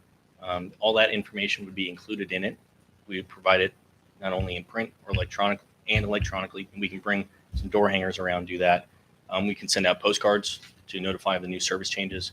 We could provide signage for the public works yard, for the recycling, what is acceptable, what's not, various different items that we can do. And as well, as you guys increase your social media and electronic presence through your website, we have our own public affairs department that would create and generate everything with y'all and with your logo on there. So. And Council, I think talking with Chris before, there was some reluctance on our city's part to post some information on our website. I've told him we are free to post whatever we can to educate the residents to make sure we're working as a team here. And I just have to say something on that. I mean, I really appreciate Matt's willingness to work with us. I mean, there's been a lot of times where there's a customer concern or complaint, and once we dive into it and take a look at it, realize we all did the right thing. It's just folks don't know what they don't know. So if we can work together, and I appreciate your openness and Jesse, as we work through this contract proposals, just to be able to spell out and clarify some of those misnomers that just were just a misunderstanding. So appreciate that. Thank you. I think we addressed all the stuff I brought up, right? Yes, sir. Yeah. So as long as you guys addressed it, that's perfect. I appreciate it. So some of the key things we were looking at is maybe going quarterly, letting waste management take over the commercial billing for us instead of us doing that. We can set a franchise fee to that. We would keep the residential. We would continue. No, we wouldn't take any complaints. All complaints would now be directed to waste management where they need to go, because currently they come to us. And if you ever know how message works, if you get more than 2 people involved, something gets messed up. So those would go directly to them. Let them work on that. And in the contract, they shall give us that report, or at least access. We can draw it down. My concern initially when I heard that is it's a service we provide and they're the contractor we select. I want to ensure that the residents are getting what they're paying for. So once I know we can get those reports and they're adequate, that keeps me happy. So that way, if a resident comes in and says, hey, they didn't pick it up, I called, still unsatisfactory, we can call and get a whole dive down real deep into it, get the recording of it and everything. So we'll know what the issue was. So just to clarify that, we can provide monthly reports regarding the customer contact. So we'll break it down by how many times we service somebody within the city, whether it's a resident or commercial business. We will actually list the date of the date the complaint was received, the date it was closed, what steps we took to address that particular concern. So we usually provide that on a monthly basis. In there also, I'd like to provide the contamination rate and the contamination threshold for that recycling dumpster, just to keep everybody abreast of the material that we're seeing and we're actually processing. It's meant for recycle. Unfortunately, sometimes we see a little bit more trash. So with all that information thrown in there, you can make sure that you have the right information necessary to make a decision the next time around if you'd like to continue. So we can agree to that. And then the last thing would be, they would be our provider. Waste management is our provider for residential and commercial service. You're not allowed to use anybody else. The only way you can use a different provider would be on the temporary type construction. You could shop that price. But outside of that, it's Waste Management. And I drove around most of the commercial. I don't think I saw anybody but Waste Management at probably 95 to 98% of our commercial locations anyways. You're talking about city owned. City only, yes, Yeah. within the incorporated city limits, yes. Well, no, what I'm asking is, I can't go to some other company and get a dumpster, put on my property. If you're doing temporary construction, you can. Okay. If Just you wanna make- want a dumpster at your house, no, you'd have to go through Waste Management. Just reconnect there. So just to clarify on that, there is a distinction of both permanent and temporary roll-off containers. Those are the long open top boxes, as we kind of refer to them in the industry. A company like HEB or a large box store will most likely have a permanent roll-off container there in compaction.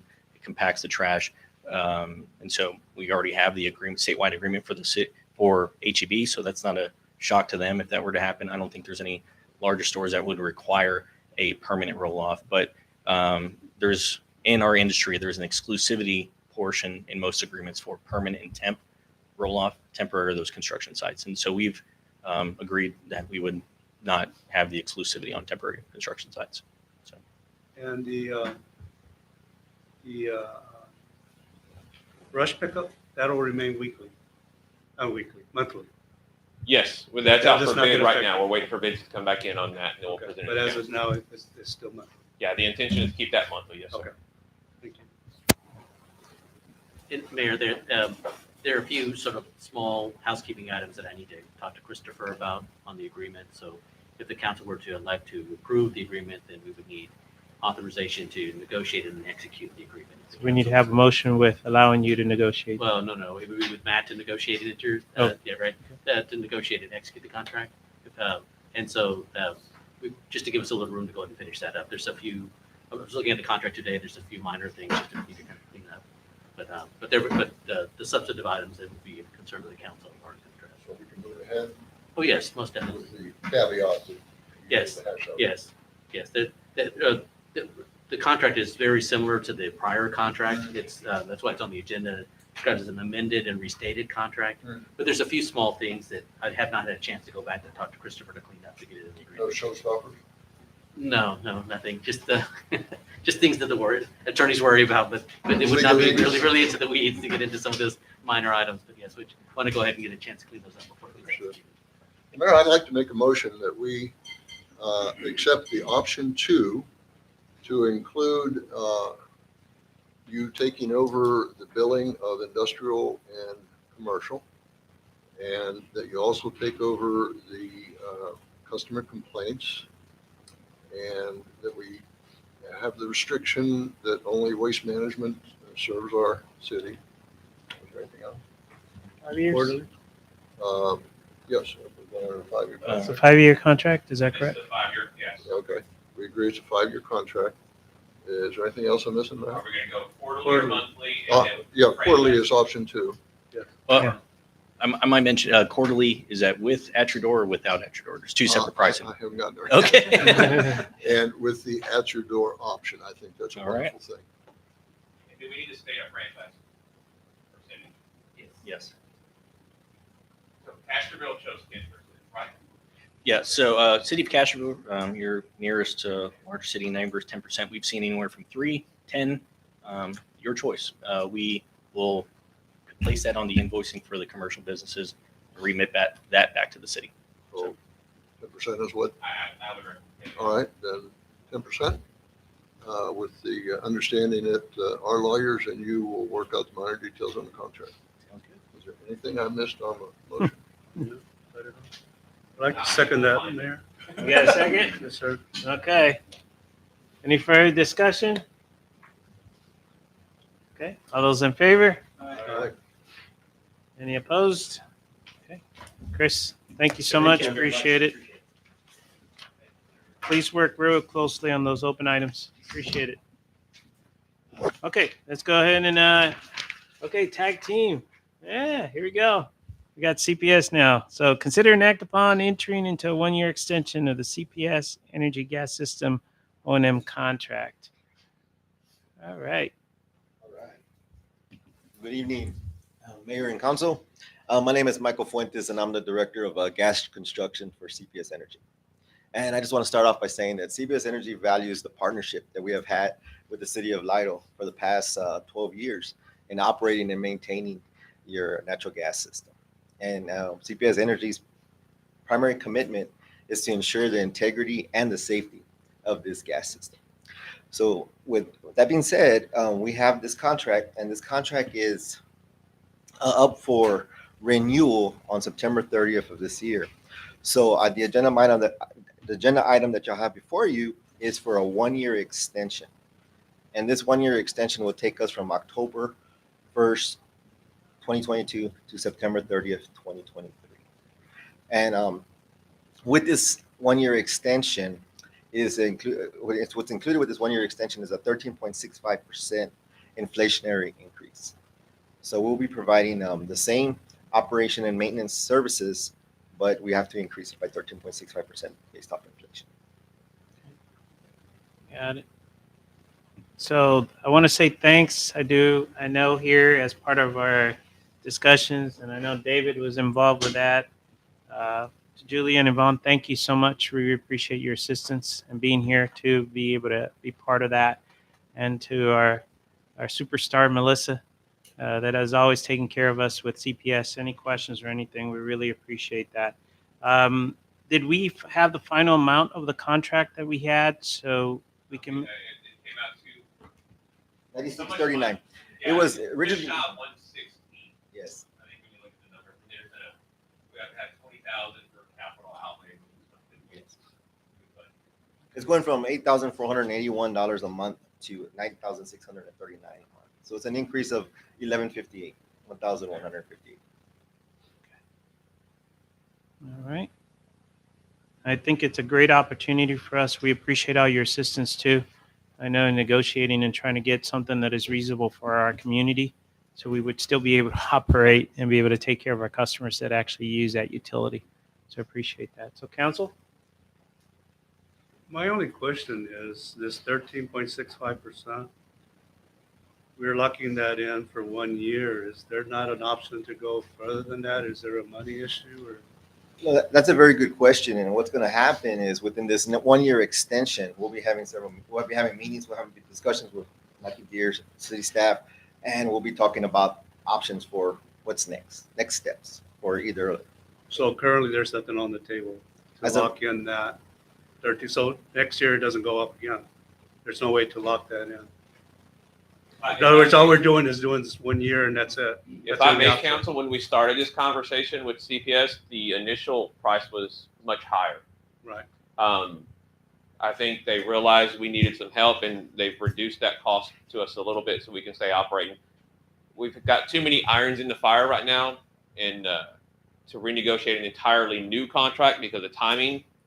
The concept is that we get through this year, and in this year, we really look at what we need to do because the gas system is not very large like the water system or sewer system, that we can spread that cost. This is the one that kind of hurts the end user a little more because there's so few on it.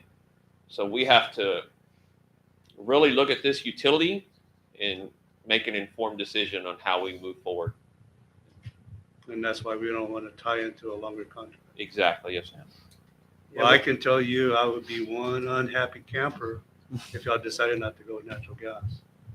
I'd have to redo my whole home. No, we'll never do away no, with natural gas. Okay, No, we're not talking about shutting. Yeah, no, we will never shut the natural gas off. It's just we have to make a decision on how we move forward with But it natural sounds gas. like at some point the price may be too high and unfeasible. Well, right now, Michael, we're servicing 348 residents. That's Okay, what so I'm not by myself. You're not by yourself. I'll have some help. Yeah, we've got residents that are on it, but again, it comes down to what's realistic for the city to do and what's the best option for the city. And I've always talked about we shouldn't take losses. Yeah. So in we the need to look at past, our systems. just so the council knows, and we'll bring this up, and that's another discussion that we'll have besides tonight. Tonight is just the extension.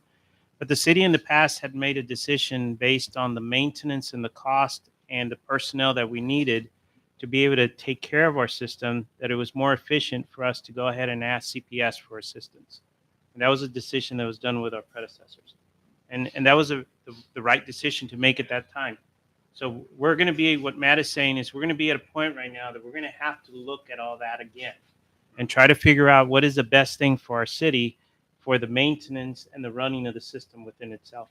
So with this extension, we're going to have an opportunity to be able to negotiate, talk about it, and figure out, okay, what is the best thing that we can do for our community and still be able to provide the service. The service is not going to stop. We're going to continue that. But it's the best way, just like council had to make a decision previously. We're going to look at those things again. But I'm also looking at the new subdivisions. They're not even going to get the opportunity. So there's a customer base right now that is coming up that they're not, that's not even future business. So there's two. So the housing developers run one portion of it, but the other portion that we have to, as a community, realize as we grow is a commercial that goes along with that. And the commercial growth that is going to happen along 35 and a few other places are going to be requiring the necessary natural gas for them to do that.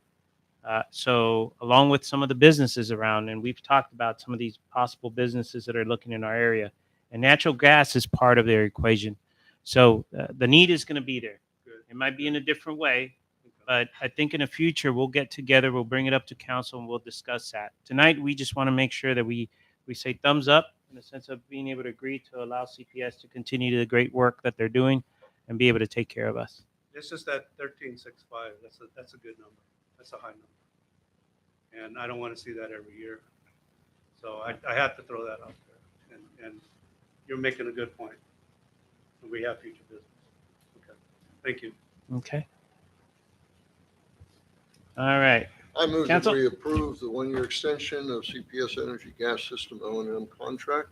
Okay, I got a motion for us to go ahead and approve the one-year extension with Yeah, CPS. Including the increase that we've discussed. Oh, yeah, including the increase based on the amount of, okay, got a second? Okay, How about it? Oh, we got a second. Any further discussion? Okay, all those in favor? Aye. Any opposed? Okay, thank you so much. Can I add one more thing? Yes, I just sir. would like to add that, if you're doing any type of excavation work in your house, any type of digging, planting a tree, fence post, or any type of construction, to call 811 so that we can go out there and locate the natural gas facilities, and other utilities can locate their facilities as well. And another thing is, if you smell gas, call 210-353-HELP, Yeah. 911, get the emergency response. Yes, sir. So we can mitigate that issue. And thank you also. We had that situation That's right. here in the last, year and a half, 2 years, something like that. And we appreciate CPS responding out here in full force. I think we took over the police department, just being able to Appreciate the help be able there, to take care of that. But Awesome. we appreciate everything, and thank you. And we look forward to the continuing negotiations. Thank you. Thank you so much for coming out here. We appreciate it. Thank you. Thank you.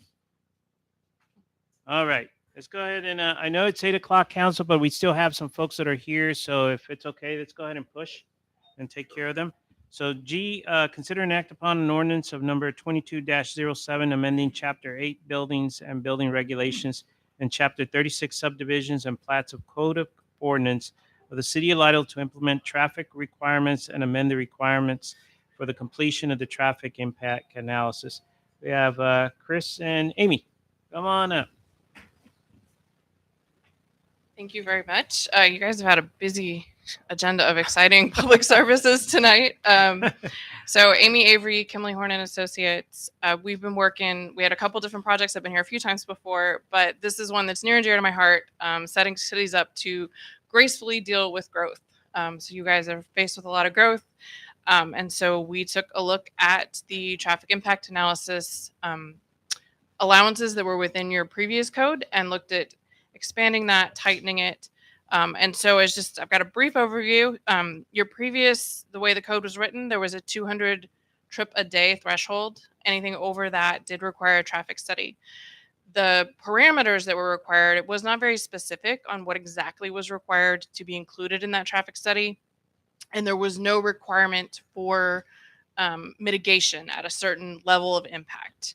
So I think over the years that's caused a little bit of friction. What can you ask for from folks? What can you not?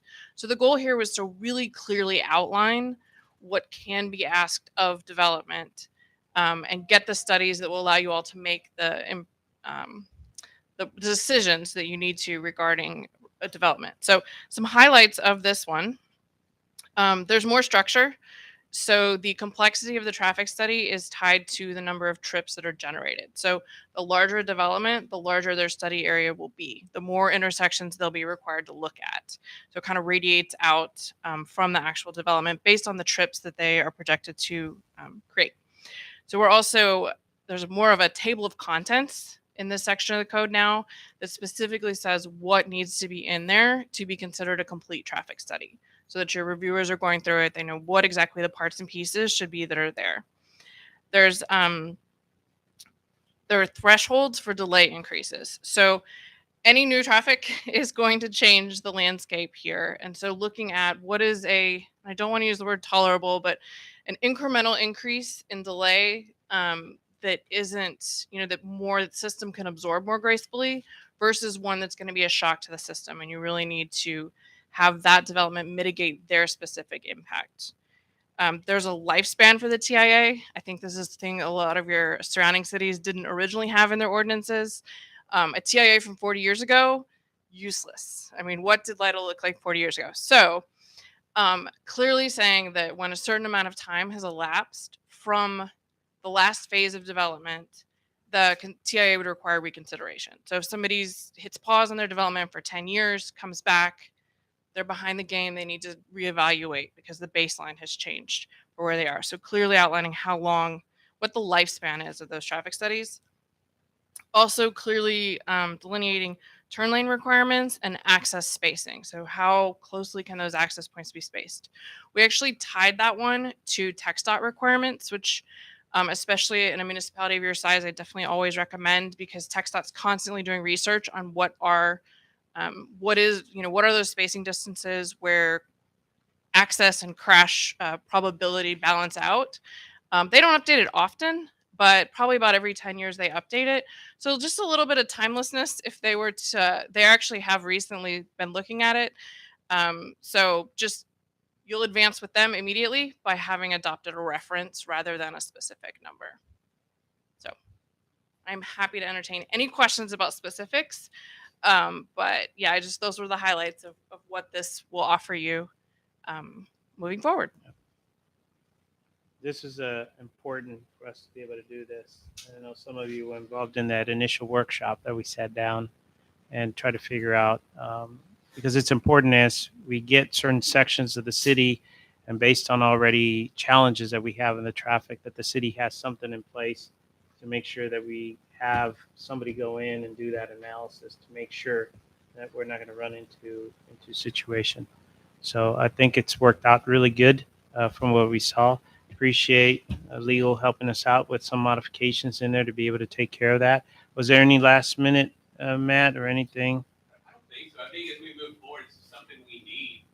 So these subdivisions come in, we can ensure the impact they have on our community.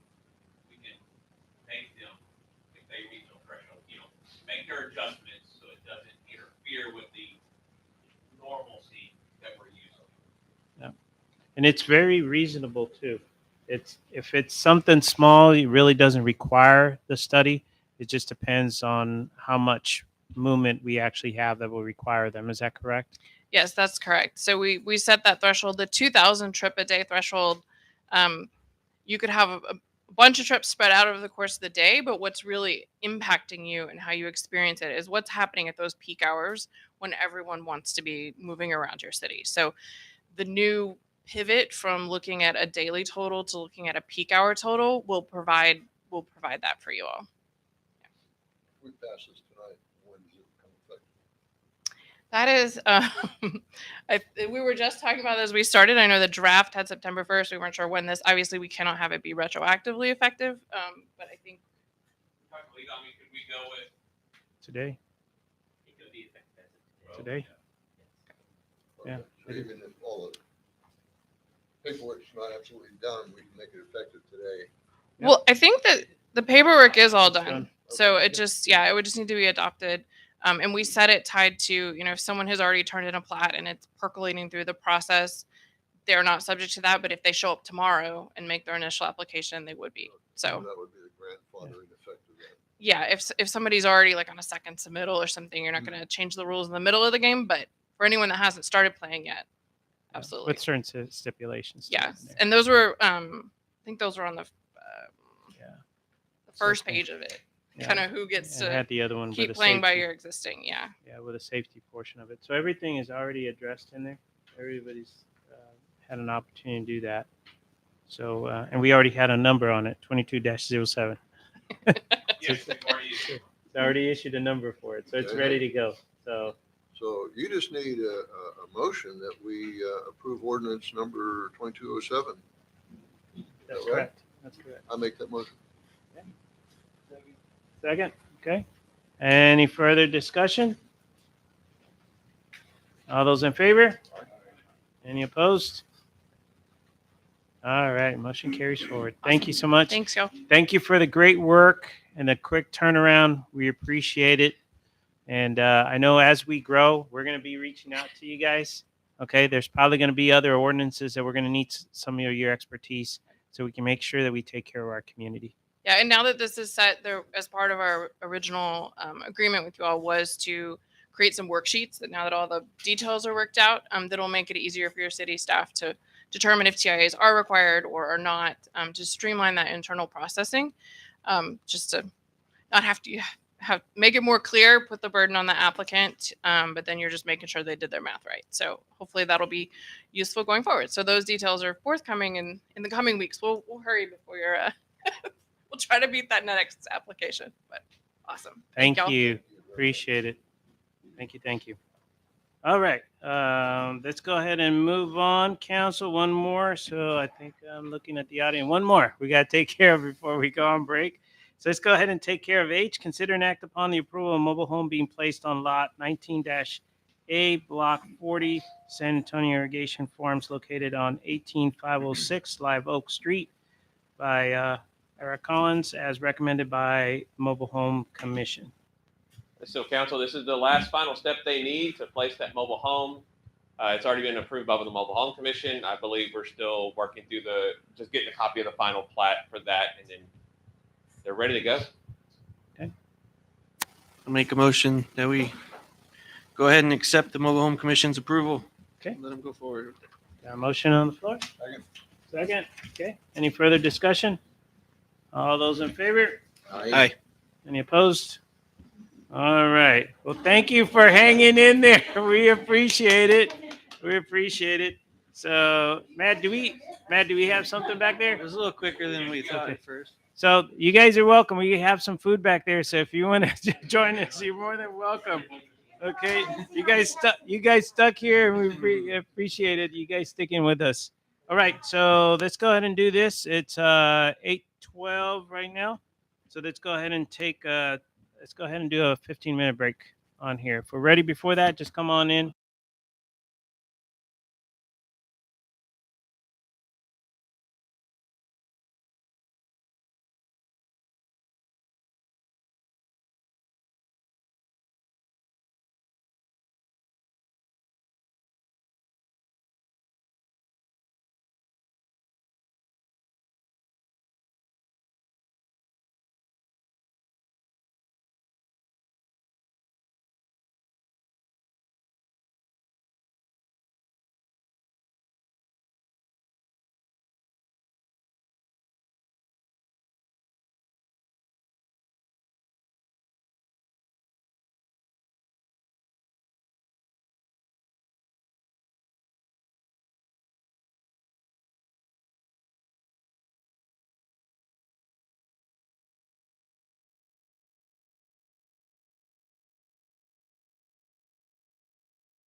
Okay, we're live.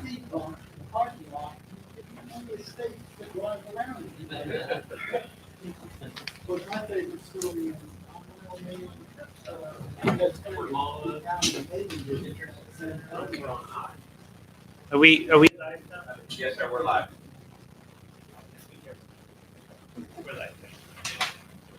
Okay. There we go. Okay, Lynette, if we can go ahead and show 8:29, show us back in here. Council, let's go ahead and jump right back into it and jump into I. Consider an act allowing Atascosa County to use a Horns Venture Center for holding of elections.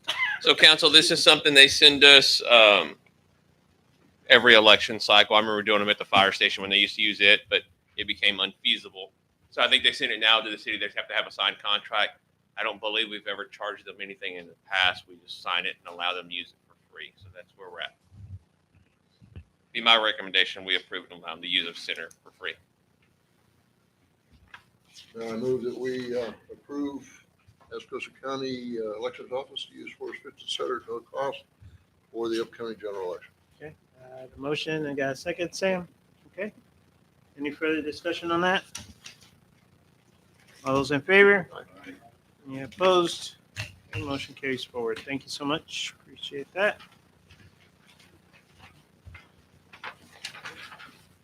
J, consider and act upon revised Lido Community Center rental rates and policy. So council, you should have before you the final version that we've worked on, myself and Alderman Rodriguez. And of course, legal reviewed all the documentation, but you should have before you the final version that we've come up with. The key, some of the big things you'll see is we've reduced the deposit from 600 down to 300. I found in looking at other centers around us, that is more in line with what they charge for deposits.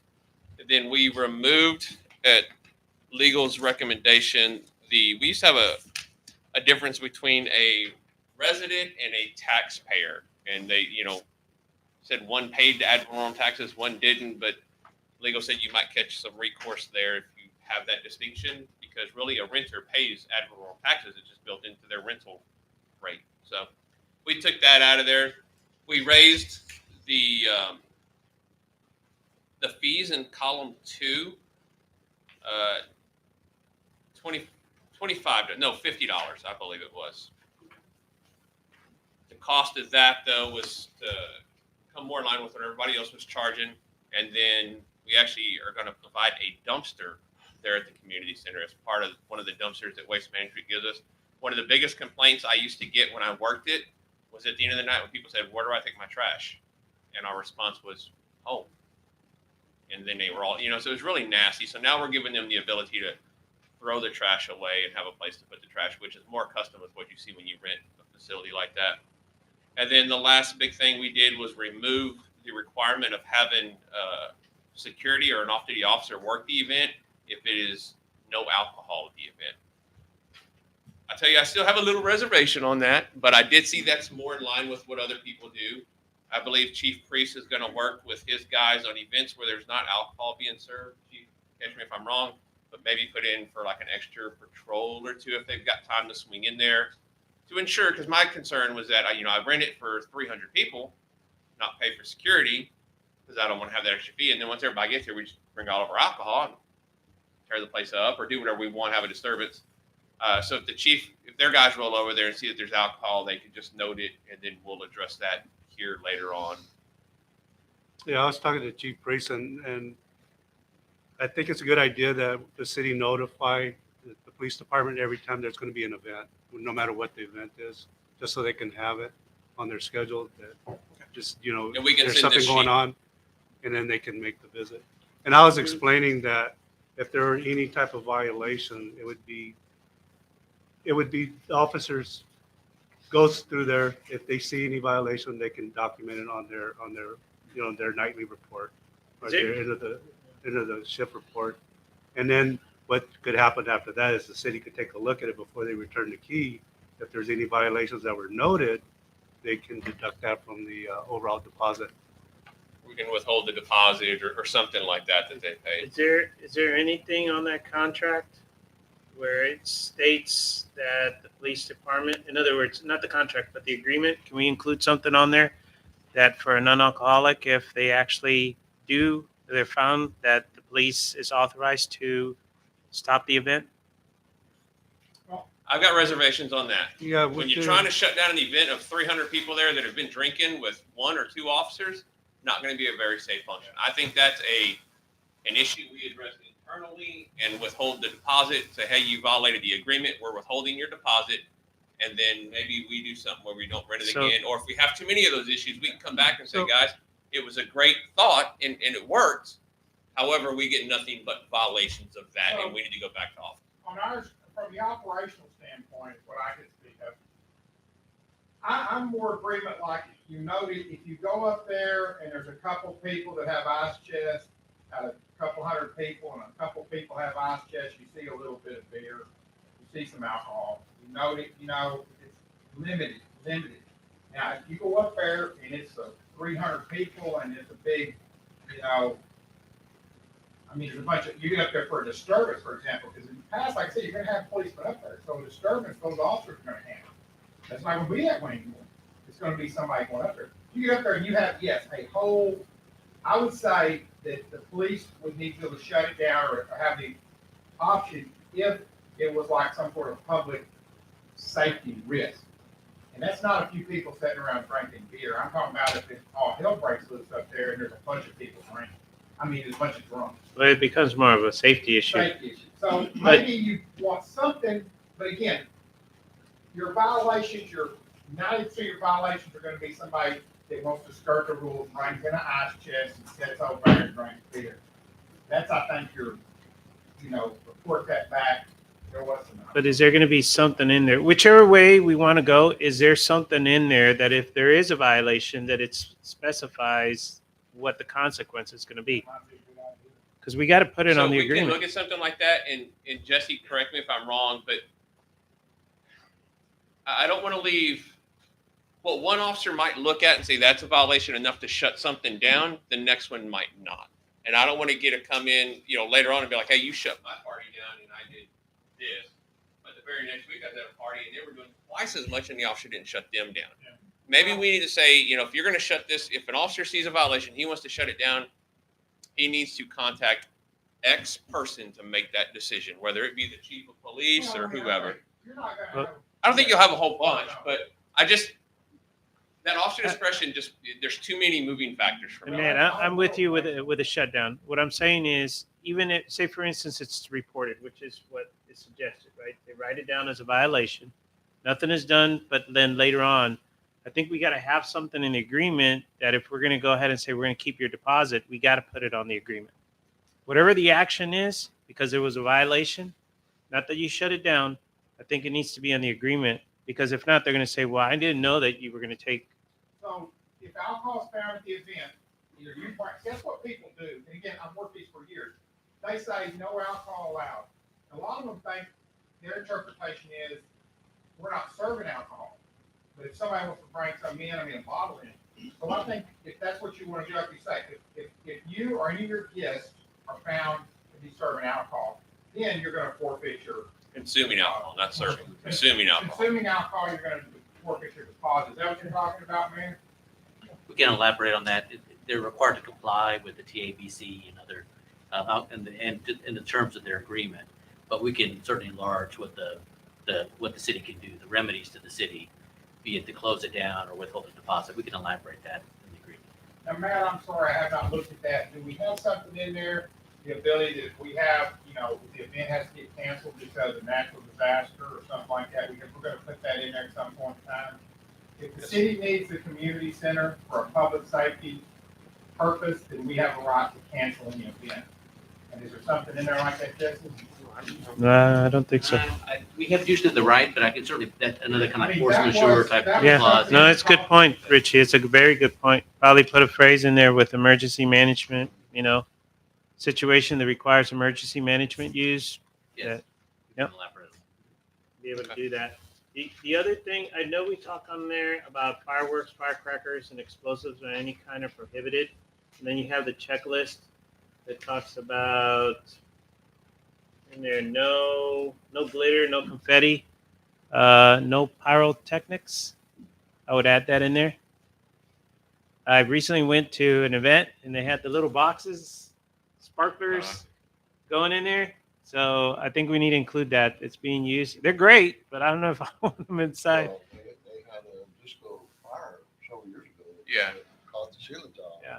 Yeah. A bunch of And you know, Matt also. So pyrotechnics would cover fireworks, right, all the way across. As far as like we occasionally have. So maybe fire change code- the wordings.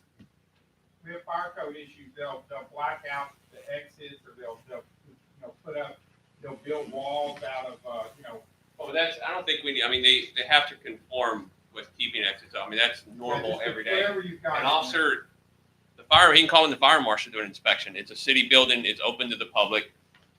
If the fire marshal shows up and says, hey, you can't block that exit. I mean, I've done it, going up there before to work.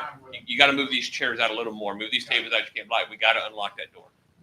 So I think that's just normal. And then the last thing on there is we added that you had to have security if you had live music. And live music is being 3 or more people playing live instruments or singing. That was something Alderman Rodriguez thought was needed. Whether or not security was needed or not. A DJ wouldn't be, because that's not live music. That's one guy playing electronic, like a laptop. This would be 3 or more people. So if yourself and Alderman Morrow got up there and played, you wouldn't need it. But if the 3 of y'all got up there and played instruments, you'd trigger and you'd have to have security. And earmuffs. Yeah. Sorry. Wow. Oh, not Joseph, he's a professional musician. I'm trying to figure that one out because One. you can be just as loud if it's just one of you. Yeah.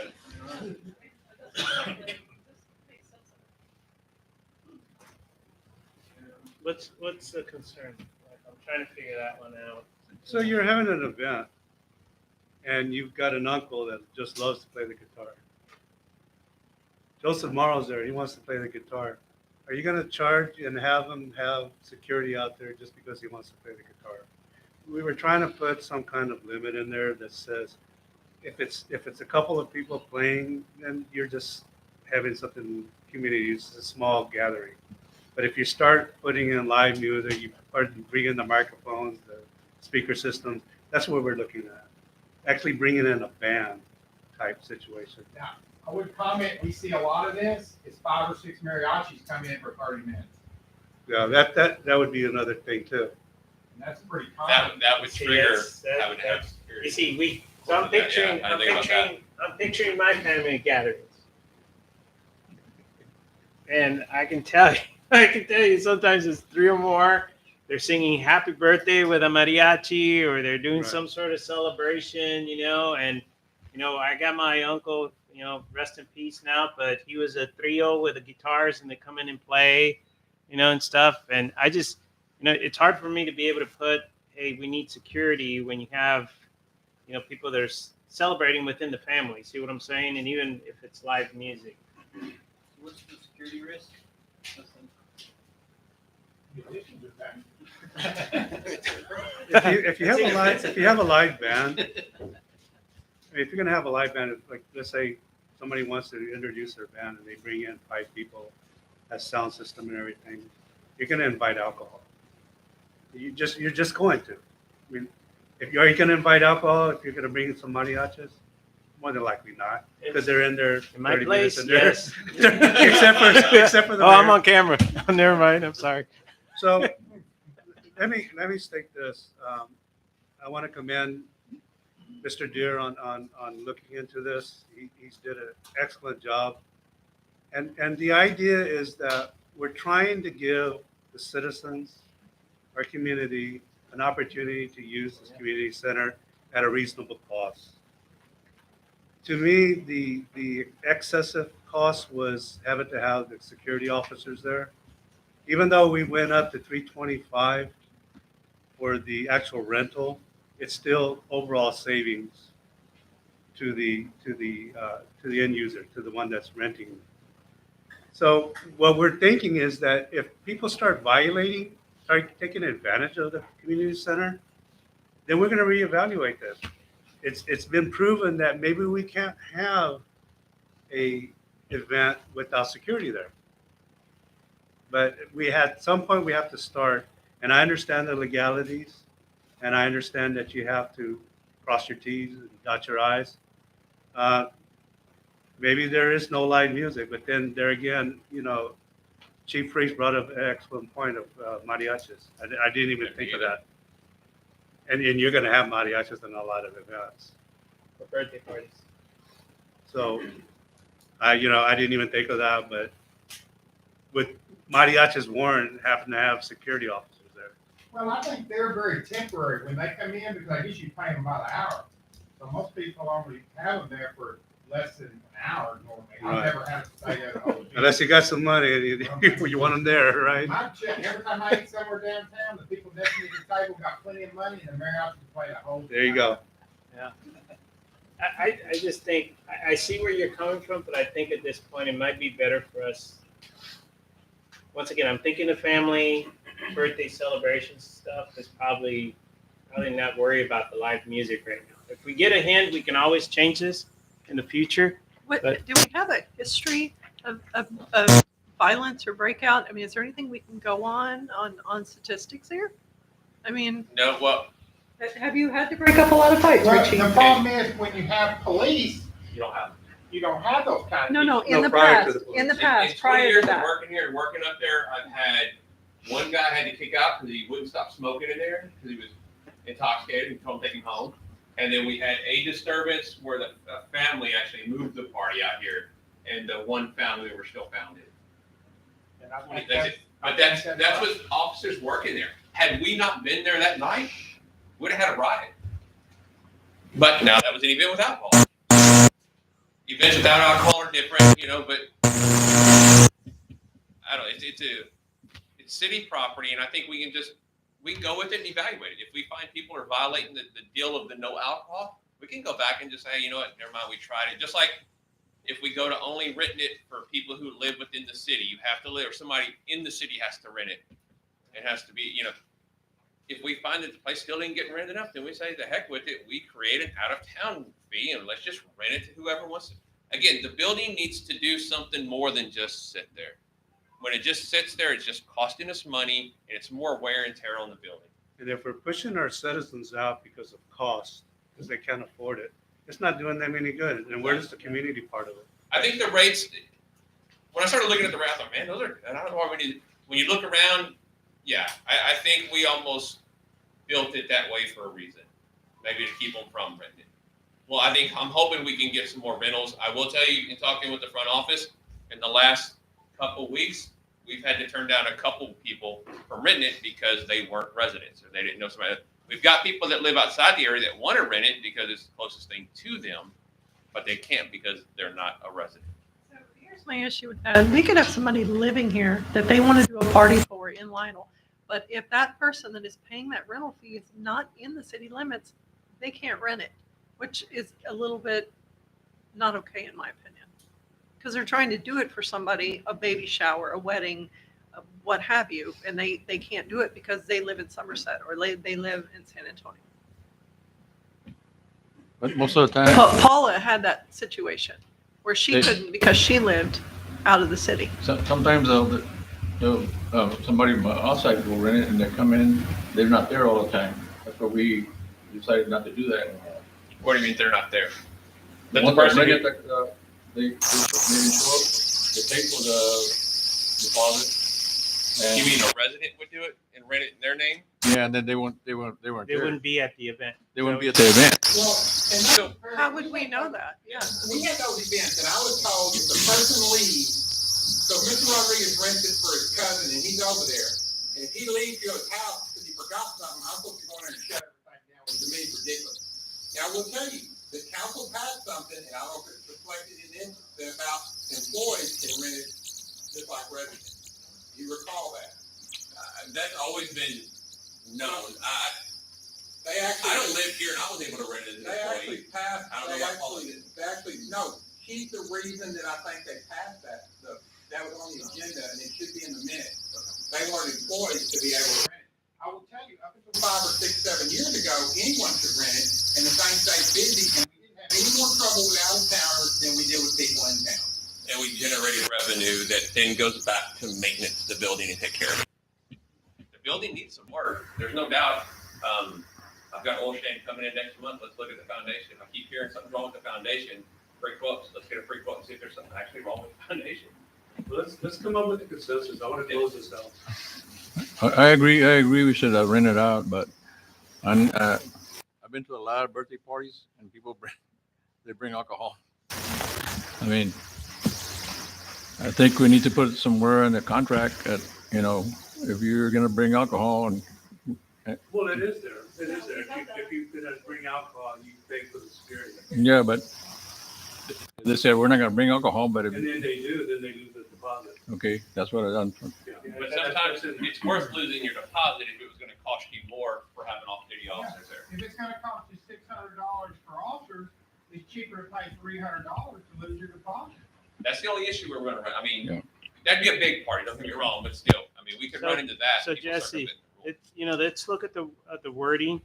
See if there's any loss of privileges, future privileges, or anything else that goes along with that. As part of the consequences, that might go along with that, because it is a valid point in the sense of the monetary portion of it. I will tell you that's going to be hard to track. If you tell me today that somebody rented it, and next week they violated it, and we said, "Oh, you lose your privileges," where are we going to track that here in the city? That'd be, again, it's Matt. Do you remember that? Man, I kind of remember them. We wrote it down somewhere. We put it on some. That's the thing. I mean, to me, it's a great. I'm with deal, you, but- but I treat it like if somebody bounced a check here, you track who bounces a check, and you're not going to take a check from them, right? So I would just go ahead Yes, and do they that. signed a contract. Yes, sir. If it's a couple, then the lot is rented next time. Well, once again, it's based on the residents. So I think here's the thing. We're hopeful that we don't have too many of these cases and we don't need to worry about it. I think people might be reasonable. Let's just I think we just go with it, reevaluate it. If we have violations, we come back in and we change it. You got to have security all the time. That would be Easiest way to fix it. my suggestion. We need to move forward. I mean, we can, if this thing to death, and it seems like we have in the past, or it has been. But at some point, we need to just step forward and say, look, this is how we're going to handle this. If we want to take out the live music, let's take out the live music. If you have live music, you have to have officers. I would recommend that for now. I would recommend that. But it's council. You guys make the most. So Joseph, you can't play guitar. Not with 3 other people, right? Well, no, you're not going to be able to play it off because that's live music. Oh, we're changing it to just No, in you general can live leave music? No, we have live music as 3 or That's more. live music. No, but we're saying that it doesn't require security if you have, right here, we're saying if you have live music, you need security, right? What I'm saying is just take the live music out completely. Whatever you do in there, it doesn't require. So you're going to allow live music without security? Yes. As long as you're not drinking. As long as you're not drinking. I'm willing to try that. I have a question. So Yes. along what you were saying, if somebody comes to throw a party for somebody they know, okay, well, if we're sticking with the residents, what about like a vertical system? So a child or a parent that lives out of town comes to town to throw a party for mom or son, can they rent it? You know what I'm saying? If you are not a resident of this city, Okay, so you can't rent that it. answers my question. Even though the I think we Yes. should allow that. That's kind of. Yeah. That's the way this is written. Unless you're a resident of the city, if I show up with my license, as long as it says Lidle, I have a bill here, I Now, can rent it. If I don't, Joseph, I can't rent it. think about it. That's your story. But what if mom doesn't know about it and you're actually doing it because you want to have a party? Get a copy of the driver's license or something. But then that goes back to what Matt was saying earlier, is that we have expenses out there, and we're actually turning people away weekly that want to rent this that just aren't from here. From other towns around. So Well, I know, reason so- people want to rent this. I talk to those people. I talk way too much. Okay, nobody wants to rent something in San Antonio or Military Drive or anywhere else because their cars get broke into. They get hassled by homeless people in the parking lot. Okay, they have all these other problems. The reason they want to come out here is the same reason people want to move out here. It's nice. The community center is off the beaten path. There's no trouble. There's never been any crime there, and that's why people flock out here. It's a diamond in the diamond in the rough, whatever you want to call it. That's what that's why people want to rent But it. we're gonna try to see the usage, right, and then come back. If we want, yes, whatever the council wants to do. I think it'd probably be good for us to go ahead and do it for 6 months and come back and talk to us and see what adjustments need to happen. So the only change we're suggesting is to remove the live music. I'm Yes. asking for that, for the council to consider. And then just have it for non-alcohol, so everything else will stay the same. Non-alcohol events. No security officer required. And then alcohol events will be based on the number of people that are gonna be in attendance. And the only other two is on the agreement, the changes. Yeah, we'll work with legal. With that, and then the pyrotechnics portion. to be Yes. added on. Now, when you were talking to Divine, they have a community center, I guess, right? Mm-hmm. Do they rent to non-residents? Did you ask the question? Do you know? Divine does. Divine, yes. Yes. I think everyone that I looked at, if you're willing to pay their fee, they'll rent it to whoever. Because they can charge a higher rate. Yeah, They have an increased rate for non-residents. Right. Exorbitant or like Yes. $100 more or double the price or? No, I can't remember I'd what have to go back and Castroville look at was, but it wasn't huge. It wasn't crazy. It was like No, it another wasn't crazy. $200 or something like that. And like I said, then it opens it up to people to rent it and go from there. So Divine is $250 rental fee with a $300 deposit. Bridal shop for non-resident. And then I guess the other non-resident events, it says it's a $600 rental fee with a $300 deposit. So yeah, so They differentiate between the shower and just a regular event. Small event. So they would, and that's kind of, from what I remember years ago, when we used to rent it to whoever wanted to rent it, it was double if you lived outside the city. Kind of like how we do with our utility. Rent if we And I, double it to Absolutely. $650? and I promise I will shut up after this. People still thought it was a good deal. It was a good deal at whatever price it was, and they'll tell you that. This is, because they paid $1,200 or $1,300 for a place that's a dump. And it's like you said, the safety portion of it. The money is just right up worth the road. it for the safety. Yeah. What do they get for the place up here? Did you, He said 3,000 for $3,000? I feel like we should consider that. Outside of the city limits. So what do you want to make a recommendation for it to double the prices then? Yeah. For If they're gonna, resident? they've been, historically, we paid that. We need to rent it out. We need to maintain the building. Why don't we, for non-residents, instead of doubling everything, leave the fees as is, but require the police officers, require security. We don't know these people, they're from out of town. That would increase the cost, and we wouldn't make any Effectively additional the money same off of thing. it. But that would take care of this. The money would go to the police department. But the people would Yeah. gladly pay double that for out of town, because if you ask Matt to check and see what these other event centers charge, like these private event centers, you're gonna see that you're way below. Jesse. I would say we rent double the cost to an out of towner and The rental fee, the or, 25 to yeah, go to and or some, maybe charge $650? security. Yeah. And then 6 or maybe- 650. And then maybe charge security if it's out of town, or Yeah. it's, you have to pay security then, I don't know. We're renting rigs and it's $600. All right, what are we I doing? mean, I guess, I don't know. Motion. A lot of We food. go, What are we doing?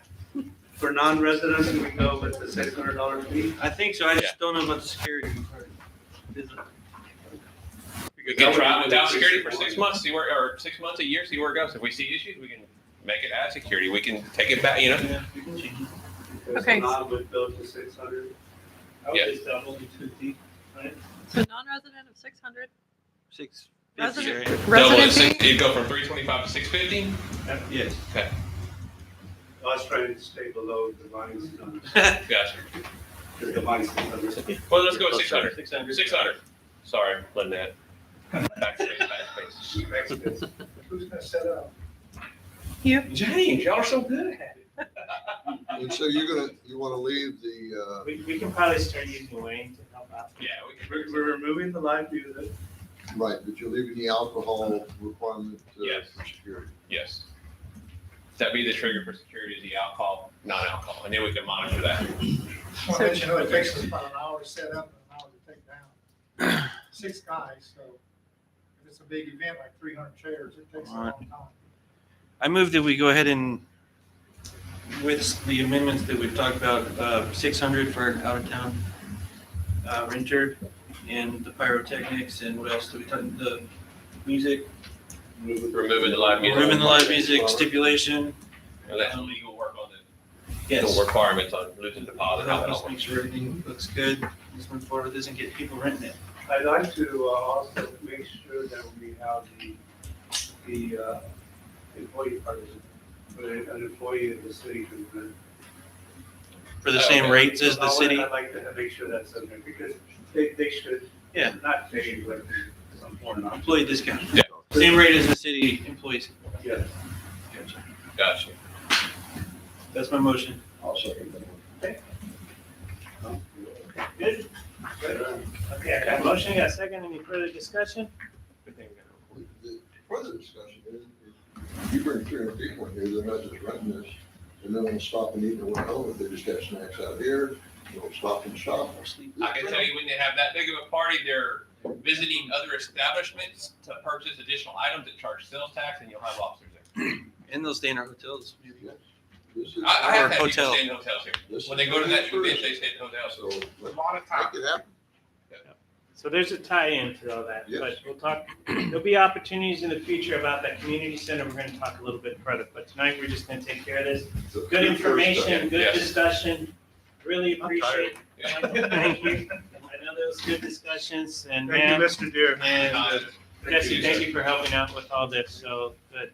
Okay, so all A motion that on in, that? mi- Motion, Uh, second. yeah. Thank you. okay, so with that in mind, all those in favor? Aye. Any opposed? Okay.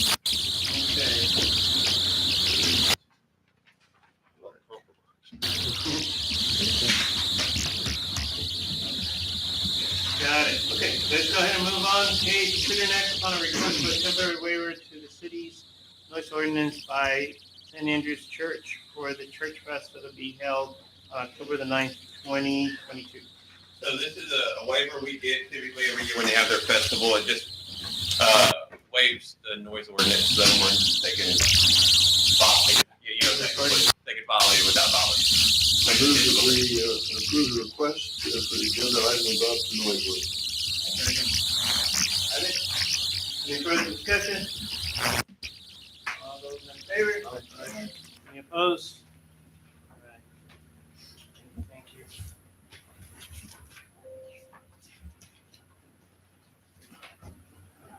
All right. Go ahead and move on. And Cal, consider an act upon entering a depository contract with Vital State Bank. Again, this came from the bank, something we do every year. It's where we deposit our money, so we have to have, I guess, a depository contract by state statute. Pretty I'll straightforward. make a motion that we, consider Lion State Bank and depository contract.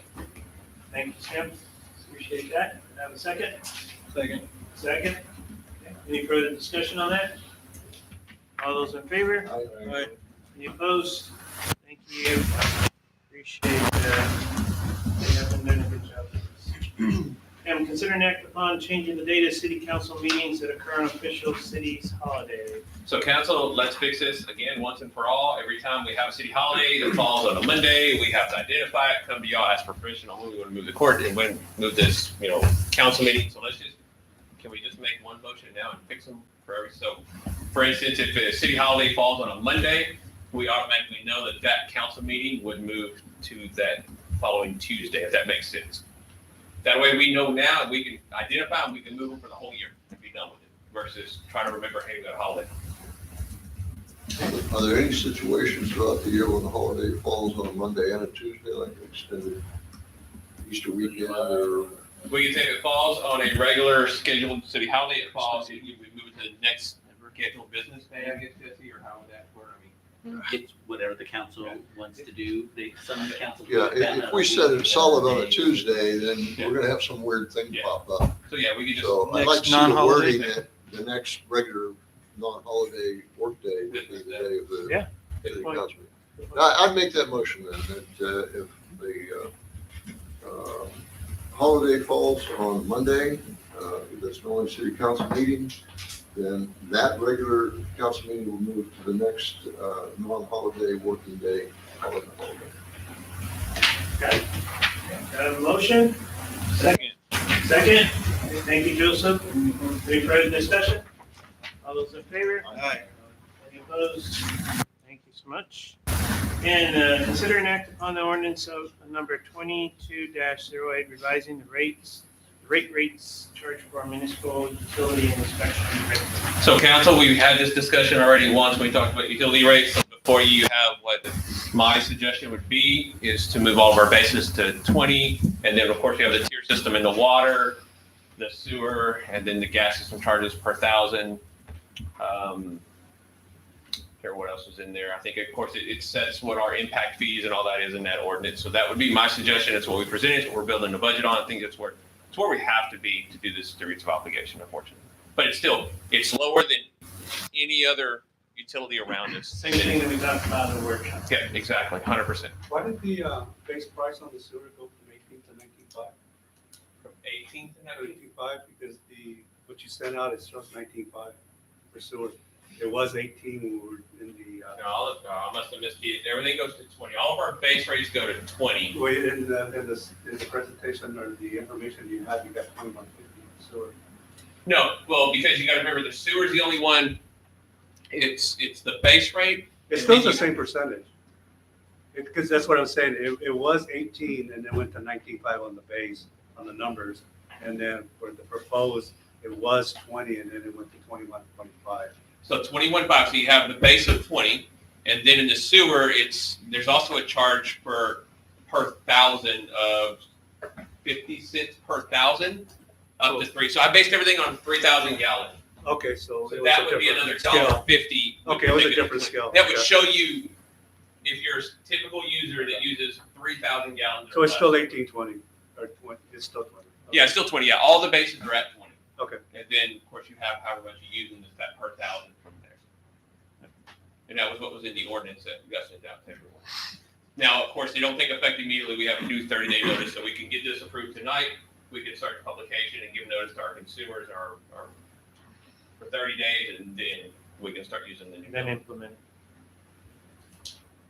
Okay. Council? I move that we pass ordinance number 22-08, revise rates charged for municipal utility and inspections. Oh, and we took inspections to 100 from 50. I'm sorry. Yes. Yes. The motion on the floor? Second. Okay, Sam, you got a second? Further discussion? All those in favor? Any opposed? Thank you. Appreciate it. Okay, and consider an act upon a workshop date for anti-idling ordinance. So I was asked to draft the ordinance. I pulled what San Antonio had, got it into a Word working document, but we saw how much just rental of the community center, how much time that took. This is going to be something we need some time on, and I think we need to have more open dialogue outside of a council meeting to discuss it freely. So I would ask that we have a workshop so we can all get together and discuss what we do like, don't like, and just keep moving in that direction before we come to a council meeting. Were you able to reach out to the travel center? I did. They said they don't have any plans, haven't discussed it, thought about it, but she would pass it on to the owner developer. I don't anticipate them to do anything. It's not common. When I did a search for anti-idling ordinances in Texas, San Antonio was about the only one I could find. Outside of Texas, like there's all over the place. In California, but in Texas, not very many. You gotta look at the EPA and what's happening with that too. So take that into consideration.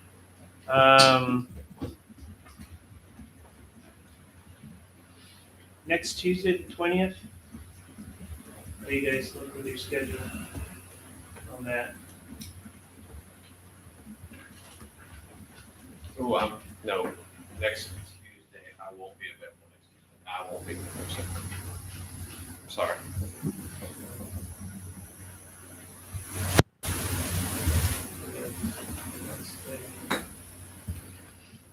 You guys available on Wednesday, the 21st? I'm not. You guys are, go ahead. Something we have to do right away, or we wait another 2 weeks. Probably be good to get it done. Let's get it done. Press on. Yeah, because if we enact the ordinance, it's going to impact the developer who's working up there right on the side. No, I doubt there's going to be any impact to the developer. I don't think they're going to change what they're doing. But they'll have it in front of them. Yeah, they'll know this is something that we've passed, It's, but there's so many cities, in looking at it, I mean, and just briefly reading it, it looks like if I had a 2000, I think it was 2008 or newer truck that was certified clean engine, I could idle in it all night. And be a walk before. There's a lot of, like I said, when I started looking into it, I thought, man, there's so many.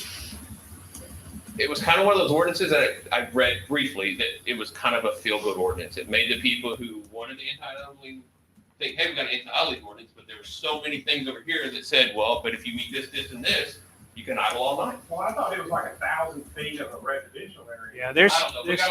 there's, I just looked at some brief things and talked about exceptions on the anti-idling area. One that caught my eye was a 2008 or 2009 newer truck with a certified clean idle. but once again, that's what they put. That doesn't mean that that's No, what exactly. we That's do. what I'm saying. We need a workshop. So we can come up with something that's simple, straightforward, but it actually puts a point in the sense of what is required. But to be honest with you, I'm not sure to change any of their plans out there because they've already got they might be too far along. They've already got full sets of drawings and everything. We gotta also think about it. I read through the ordinance. We got impact like HEB up here. Those drivers come in and they wait to make deliveries and stuff. So we really need to. That's addressed in the Talking about ordinance. making deliveries, you could idle. It's addressed in the ordinance, the sample that Jesse got us. I didn't take a whole big dive. There are too many other moving parts to. I want to do a workshop on that. The 21st or the 22nd, next week? 21st is a Wednesday, 22nd is a Thursday. I'm good at any of it. 22nd. Fine with you on the 22nd? Thursday? No. No? Do we throw out Monday, the 19th? Is it gonna be- I need him to take the lead on the workshop. Oh, It's somebody's birthday, oh, okay. and I'll No. get in trouble. We can get the cool little thing. So, I'll just gotta make the lead. I know my wife too. So the 21st? Wednesday? You said you're here? Yeah, I'll be here. You're here? He's out. But you're here? I missed the last one. Are you here on the 21st? Yes, sir. I'm good. 21st. Would you be able to be here? I can't. Yeah, I think we need legal for that one. Yeah. So why don't we shoot for the 21st then? At what time? 6:30. Right here. Yes, sir. Right here.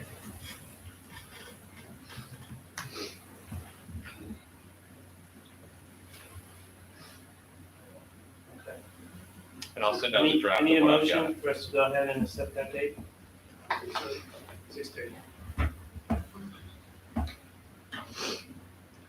Make a motion we hold the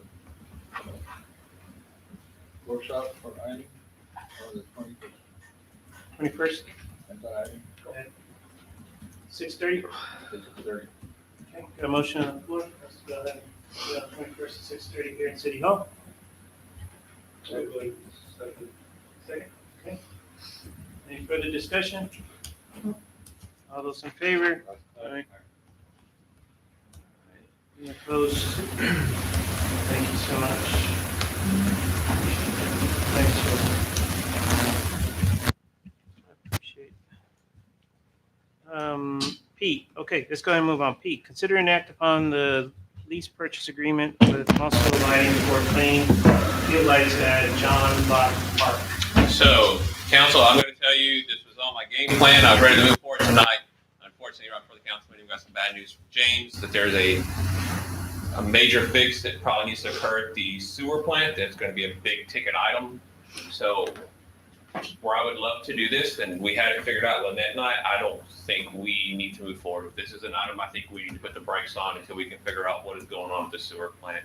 So I'm going to recommend that right now we take no action on this and we just bring it back up when the time's right. I'm not saying it's not going to happen, but let's get some cost to what James There's is too going to many- yeah, there's too need. many I've got too many unknowns. questions right now. We don't know that cost, and I'd hate to spend the money to get the lights, but then our sewer plant doesn't work, you know? I want to do it by all means, but I think we need to put the brakes on it.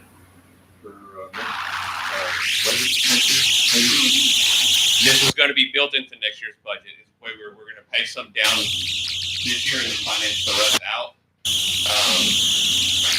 But I think we need to put the brakes. We need to know more about what's going on with this big ticket item before we do this. That's my opinion.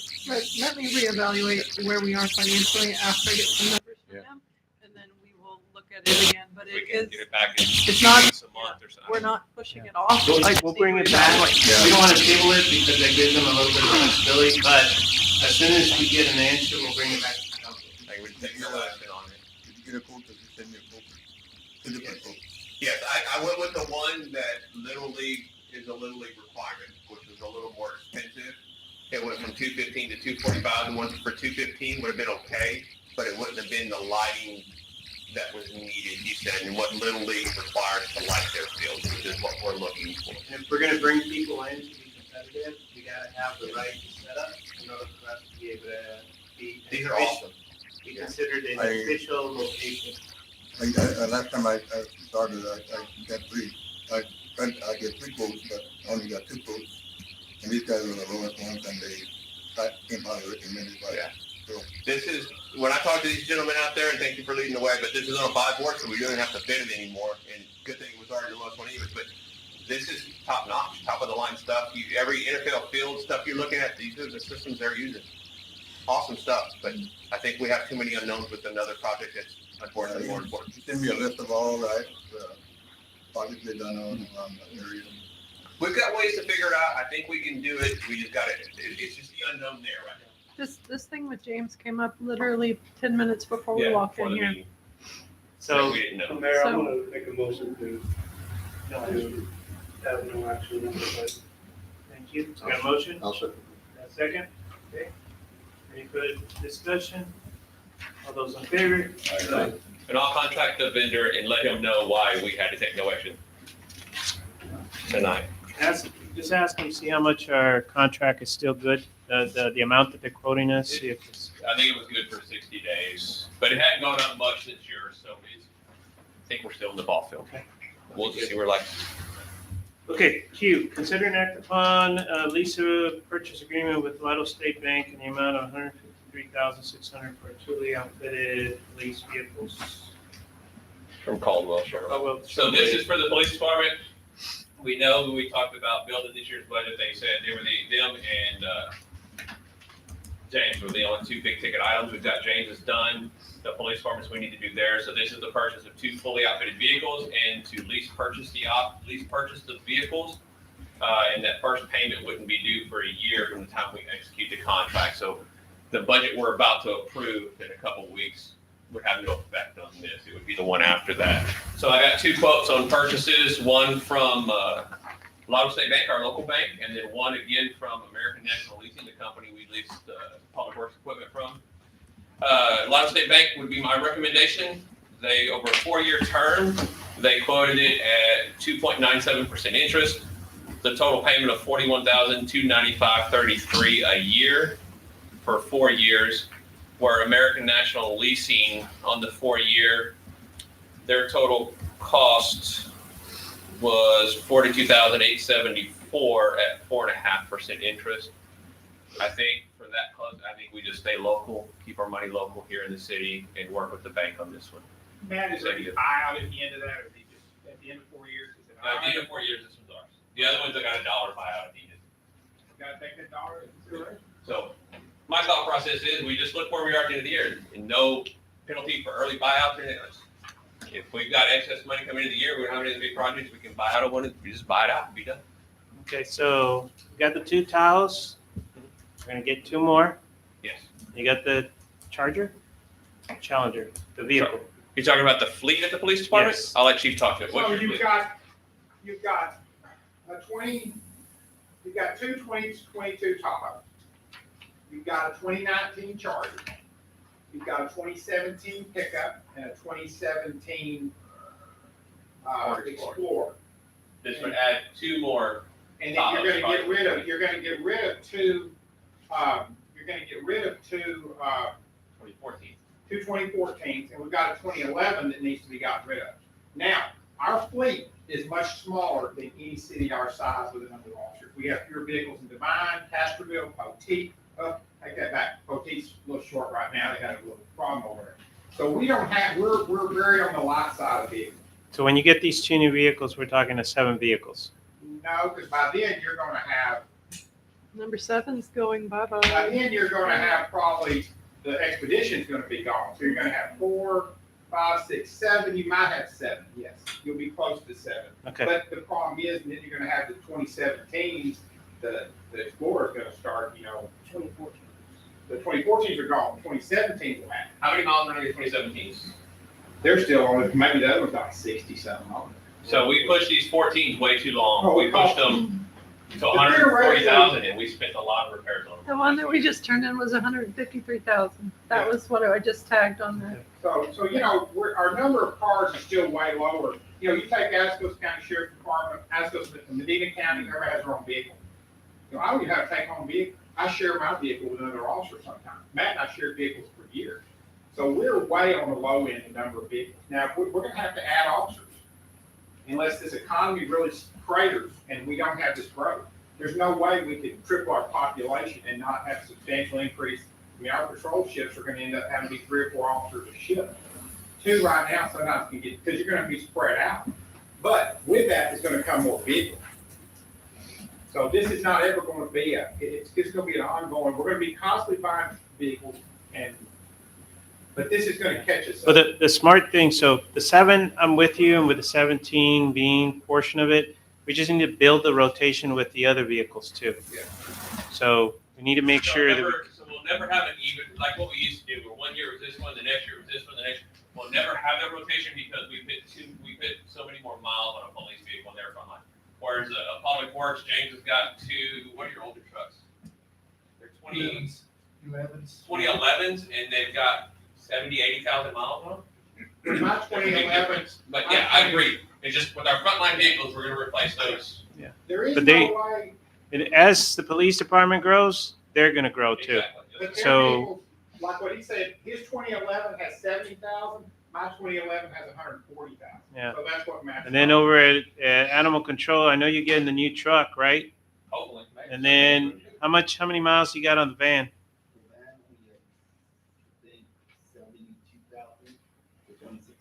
So we'll have the van still in pretty decent shape, and then we'll have the brand new truck. So hopefully, maybe in another couple of years, we'll be looking to replace the van. The van, We'll see where they right? fall. Yeah. So let's just keep that in mind. I agree. Let's keep in mind as we actually look at leasing opportunities and being able to get them in bulk or something like that, where we get everybody. That'll be good. That'll be good. All right. Council? So going to do my recommendation, we approve the purchase of 2 vehicles from Caldwell Chevrolet and have them lease purchase through Lytle State Bank. Move that we do that.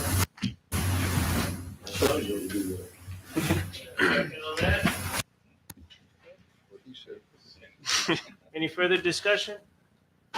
Who seconds that? I second it. He made the motion. But he said. He said. Exactly what Matt said. Now, the downside is you may all be retired by the time we actually get them. So that's the problem we're dealing with. No, I think They're getting better. these have them more in stock. They can order in bulk. Getting better. All right. So all those in favor? Aye. Any opposed? All right. Thank you so much. And thanks, Matt, for all the research, not only with the vehicles, but also with the right place to get it financed. That was good. Okay, R, consider and act upon well number 4, change order number 2 to the contract with TTE LLC in the amount of $8,113. So this is a change order. They're almost done with the well project. They're doing the last few punch items. This change order is actually going to deduct the total amount we have to pay by $8,113 to savings to the city. but it does extend the amount of days by 122 that they have to complete the project. So the 8,113 is a credit. Yeah, well, I think it's just something we're not going to have to pay to them. Yeah, I mean, we're just not going to have to pay that, so that's money we get to keep versus. Any ramifications to the extension of the 100 and some days? So, not really now. So, this contract should have been done. End of May, and when it wasn't done, we probably should have gotten and filed for liquidated damages in because that was their contract day and said, "Hey, we'll have your well done by this day." They didn't have it done, and it wasn't usable, so we took damages then by not having the well. Now, in talking with the engineers, we would have to show how we're receiving damages if we go beyond this day, now at the end of the month, and we're using the well. The only issue is whether or not they're going to be able to paint what they need to paint with this special paint they can't get for another October. month or 2 months that they should have ordered a long time ago. Unfortunately, though, they're going to be hard to show liquidated So the damages. extension is just to get supplies in to do some painting? They won't even finish the project within this time frame. We'll still be waiting for This paint. is just to match up where we're at right now. The punch A list. formality. The punch list is a list of items that they still need to go back. It's not that it's not gonna work, but it's things that they need to fix that are included as part of the plans that they were supposed to do, which includes. Then showstopper. Which includes the painting and the insulation that needs to get done before the winter. They should have everything done except for the painting by the end of this contract. What is it they're painting? The larger piping out at the well floor, the actual large piping that won't freeze, but they got to use a special Tinimic paint. Yep. Apparently, it's I think the booster and well two. they might have a couple pipes over there too, but yeah, it's the larger.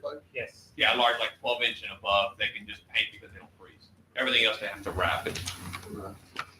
Special paint. Yeah. Well, I move that we approve this change order, number 2, to contract the TTE and LLC for the amount of $8,150. I got a motion on this. Second. Second it. And does the motion include the additional time to complete the contract? The additional 122 days, taking a completion date to 9/29/22. I was thinking it, but I didn't mention it, so yes, that's my There vote. we go. And your motion? Second amended. Okay. Okay, any further discussion? Okay, council, this one has been a very, very long project. A lot of work been in there. James is still involved with some of the stuff that needs to be finalized with it. But where we're at right now is a lot better than where we were a few months down the road. So it makes it a little bit better. I will talk about something else in my informational portion that goes along with that, but it's a whole different subject that goes with that. But okay, with that in mind, all those in favor? Any opposed? Okay, thank you so much. All right, S, consider an act upon a water bill assistance for resident 18032 Ball Road due to water leak and hardship. If I can put a little spin on that, okay? So for the last few months, you've been hearing, and I'm trying to stay because of privacy stuff, but you know of an individual that I mentioned in here that has gone through some challenges to include a stroke and paralyzation on a certain side of, okay? So you also know that this individual was taken in by the daughter in San Antonio to be able to live over there. Since he's living over there, unfortunately, in one of his restrooms, something happened with his toilet, and it kept running. So we had a bill that just, and it went where he normally would pay $40 a month to now this one was how much? 530, 540. The resident was not in the home. He was with his daughter, so it was one of those where it happened. It is significant. There's different things that we can do out there to help out, from being able to excuse it all or just say, hey, he just needs to pay a portion of it. But family's gone through a lot, and what they're going through, no damages. Luckily, it just kept running down. It's a rental house, but no, we didn't report any damages. It was just the toilet. So how long has it been running? It's fixed now. It's Yes, not it's happening fixed. anymore. So it's, the resident owner, not resident, but the house owner was taking care of it. It was just the, what you call the flapper? The float was stuck. Yeah, but how long has it been running? I don't know how long it was. His water bill was just One elevated. month to the other. So, There's 1 million something. What, yes, sir. So there's no plumber involved. No. not until they got the bill that they went back and Figured out.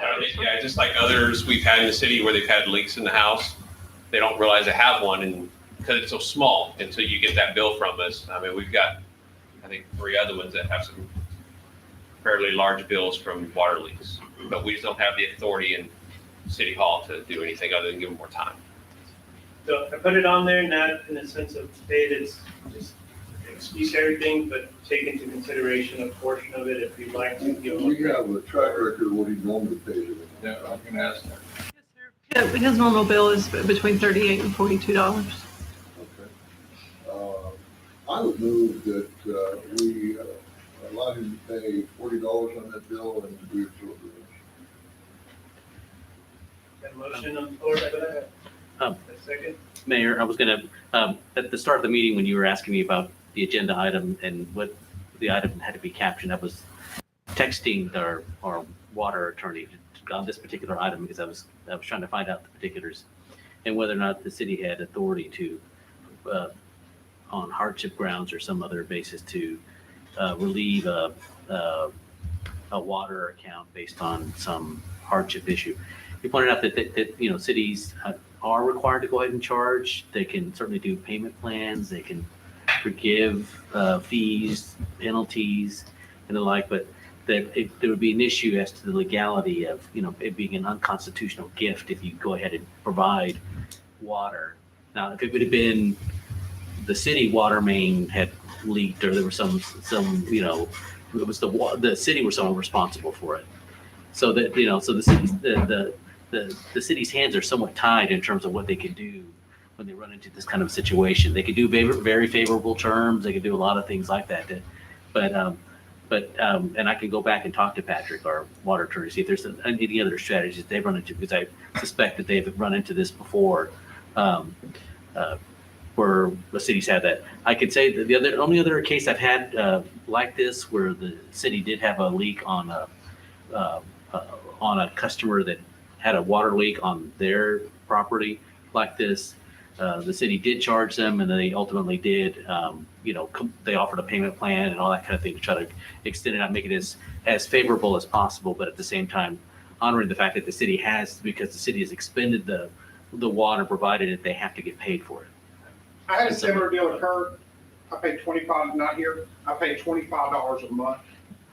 The person I was taking care of, $25 a month until I got it paid on.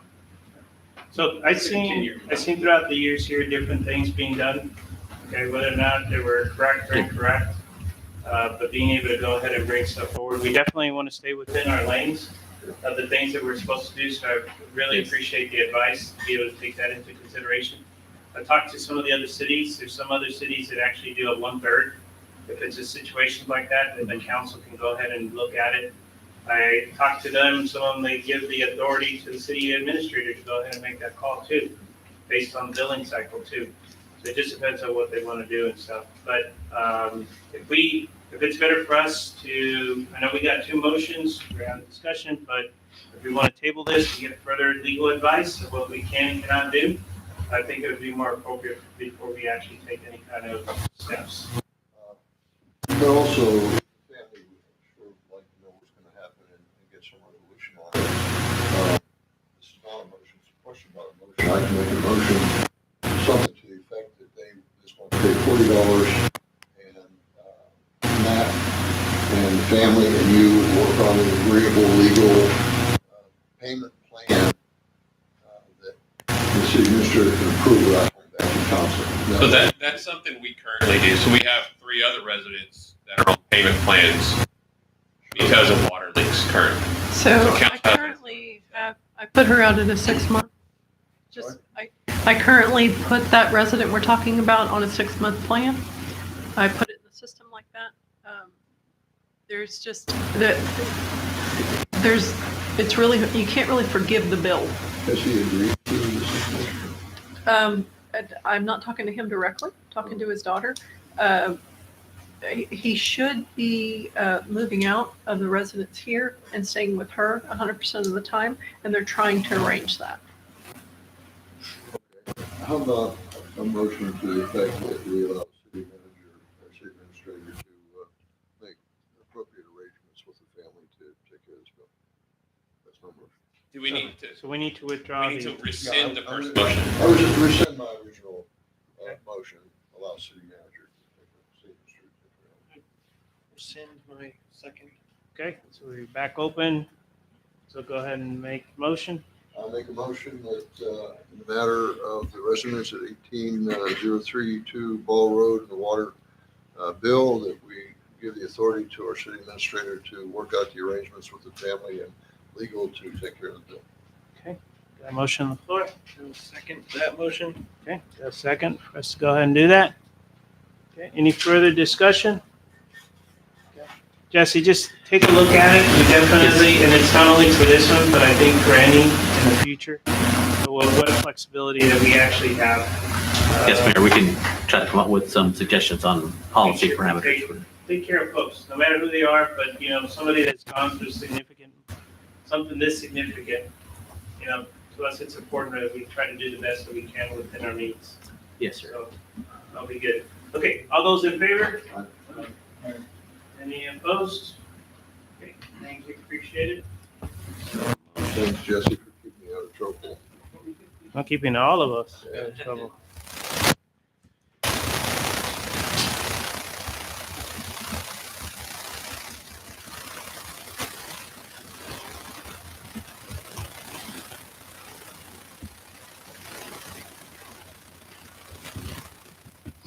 Sorry, I'm writing down some words here.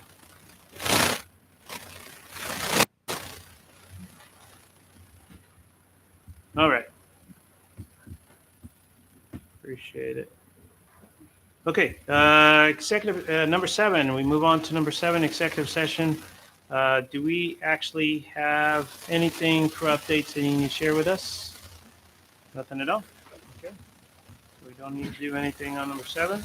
Okay, let's go ahead and move on to number 8, informational items. So down the table, see if anything we need to go ahead and share along with the audience, anything that we need to share with the council. It's important for them to know between now and the next meeting. Anything in the back row? You share? Thanks. Nuts. Guys need to do?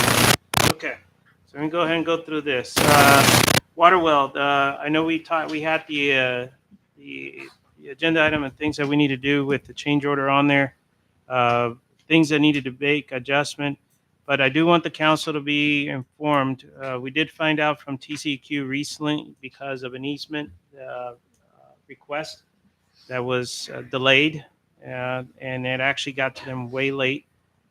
We will now need to they came back and told us what we need to do. So we're going to need to we're going to need to monitor for the next year, the water samples coming out of the main well. It's just a formality because of the easement and where it's actually located and what it has. But I want the council to be informed that we still be able to do that. There's nothing right now that shows that we need to be worried, but it's an extra thing that TCEQ has come back to go ahead and take care of that. I do want to thank Jesse helping us out with that interpretation, Matt for taking the lead of helping us out, and James, thank you for your guidance on that one. This is nothing that we were expecting. Unfortunately, when the submission was done, it was not done timely. And I know you guys know how long we've been talking about that easement. So we're going to take care of it based on what we need to do now. We are going to start our senior quarterly luncheon activity in the near future. This is where we actually have a quarterly program where we get them together, do some activities, get them a lunch and something like that in our senior center out there. But I will tell you that this is going to be open to everybody. So we need to make sure that we get the word out. So those that want to participate are going to be participating. I foresee us, instead of doing it in a small annex portion of it, probably going to the bigger one. If it's something we're going to take care of our seniors, we need to be very open to everybody. So everybody's going to be included. Reminder that we still need a mobile home commission representative. Is that correct? We're still looking for one. So if you know somebody, please get with Matt. We need to be able to take care of that. Matt and I had the opportunity to talk with VFW and the Lytle Chamber.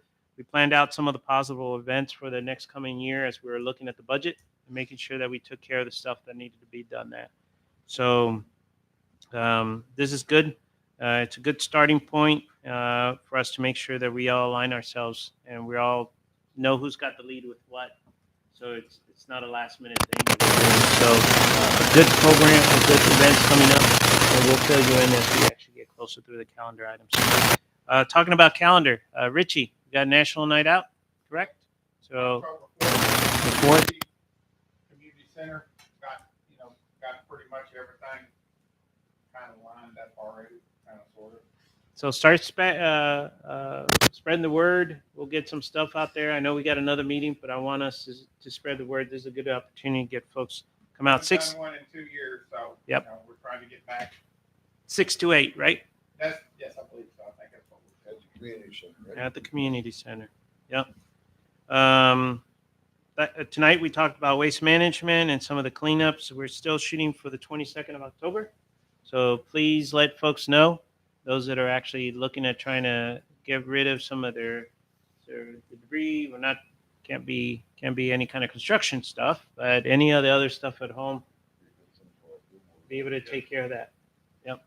So it works out good. So please get folks to know this is the opportunity for them. And we'll probably work with the high school and ask them for permission again to be able to use their facility.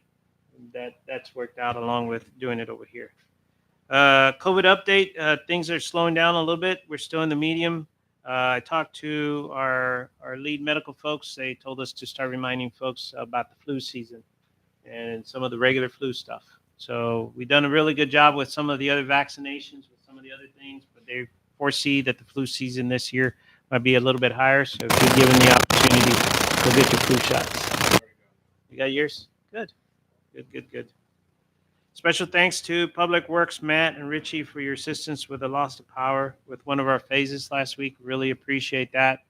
Thank you for helping us out and being able to keep.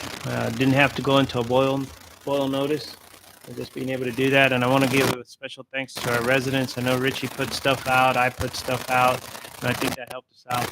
To keep people from actually doing that. We talked to HEB and they helped us out a lot too. Some of the big heavy users too. So really appreciate that. Helped our community. And CPS will be going out there and putting some bird covers on them.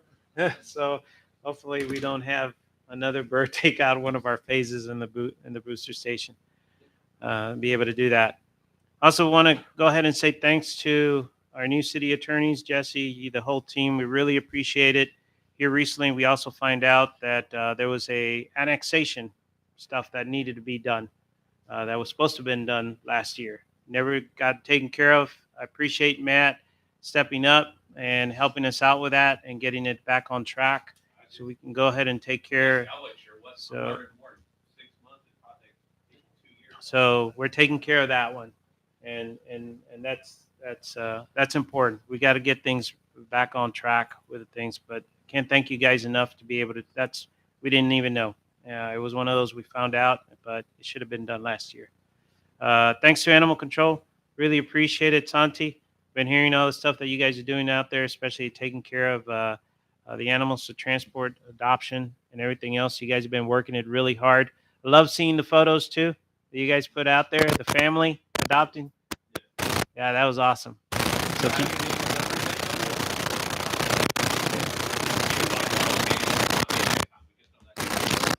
yeah, so really appreciate that. Yep. PD, thank you for all the stuff you've been doing. I tell you, we got a lot of the stuff with our schools. You know, some of the discussions here as we got schools opening and some of the things to line up, make sure people felt secure. I've seen you guys actually patrolling a lot more out there and showing the presence. So I know they appreciate you guys doing that out there. Thanks, Matt, for putting the town hall together for the mobile home park. Really appreciate it. And Paola also for putting the notice together and be able to get it out on a timely fashion on there. But I'm really hoping for those of you that were there, there's a lot of feedback that was given. I'm really hoping that both the developer and the owners actually do listen to some of the feedback out of the residents to be able to help out our community as best as possible. Special thanks to Lynette. Holy cow. And I know Andrew talked about it. All your hard work with the bonding rating, making sure that we had the numbers lined up correctly. A lot of the behind the scenes. I've talked to Samco numerous times. They told me what you're doing and the things that you're doing. So lots of kudos on there. And honestly, just the bond rating on there of what needed to happen. That was a lot of work. I've been around. I've seen bond ratings in a short period of time. To be able to go from a B to an A, double A with a minus, that's huge. That's a lot of work. So really appreciate that. Really appreciate you keeping us informed with all of the accounts. I've been hearing it from a few of the folks of how you're working with some of the department heads and letting them know. So I appreciate that. That makes a big difference. And that's what it's all about, making sure that everybody knows where we stand.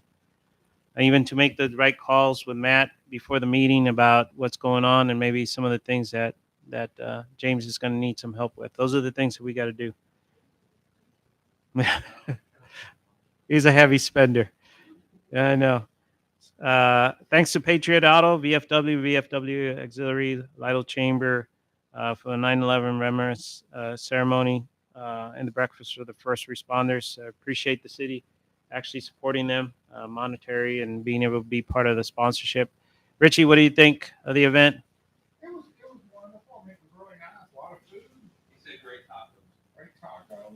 I mean, Luke liked them too. yes, I took some home, you know, and it was really nice. I mean, unfortunately, I'm always disappointed when there's not more first responders, but you know, we're in a small community, so we don't have a lot of people working at once, you know. So in some of the areas, Phoenix, we almost got in the middle of pursuit off there by us, but they finished right just around the vine, so you know, it's not a perfect. But it was wonderful. What a lot of people know, they had live music.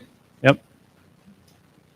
It's a good opportunity. We had a remembrance ceremony, and then after that, we actually fed. So it was really good. We were supposed to have Medina County out here. They apologized tremendously. It was just, you know, you got to pursue. So they got to take care of business out there. But appreciate all the hard work. That worked out really good. Try to take care of that. Reminder, start working on the submissions for the names of the citizenship awards. They're due by the end of October. So please start looking around, figuring out for nominations that go along with that. We'll be forming up the committee at the end of October to go ahead and come back to council and give us a recommendation with that. Public is also going to be able to. So should be able to be putting it out here pretty soon. Yeah. But for us too, we got to get the word out.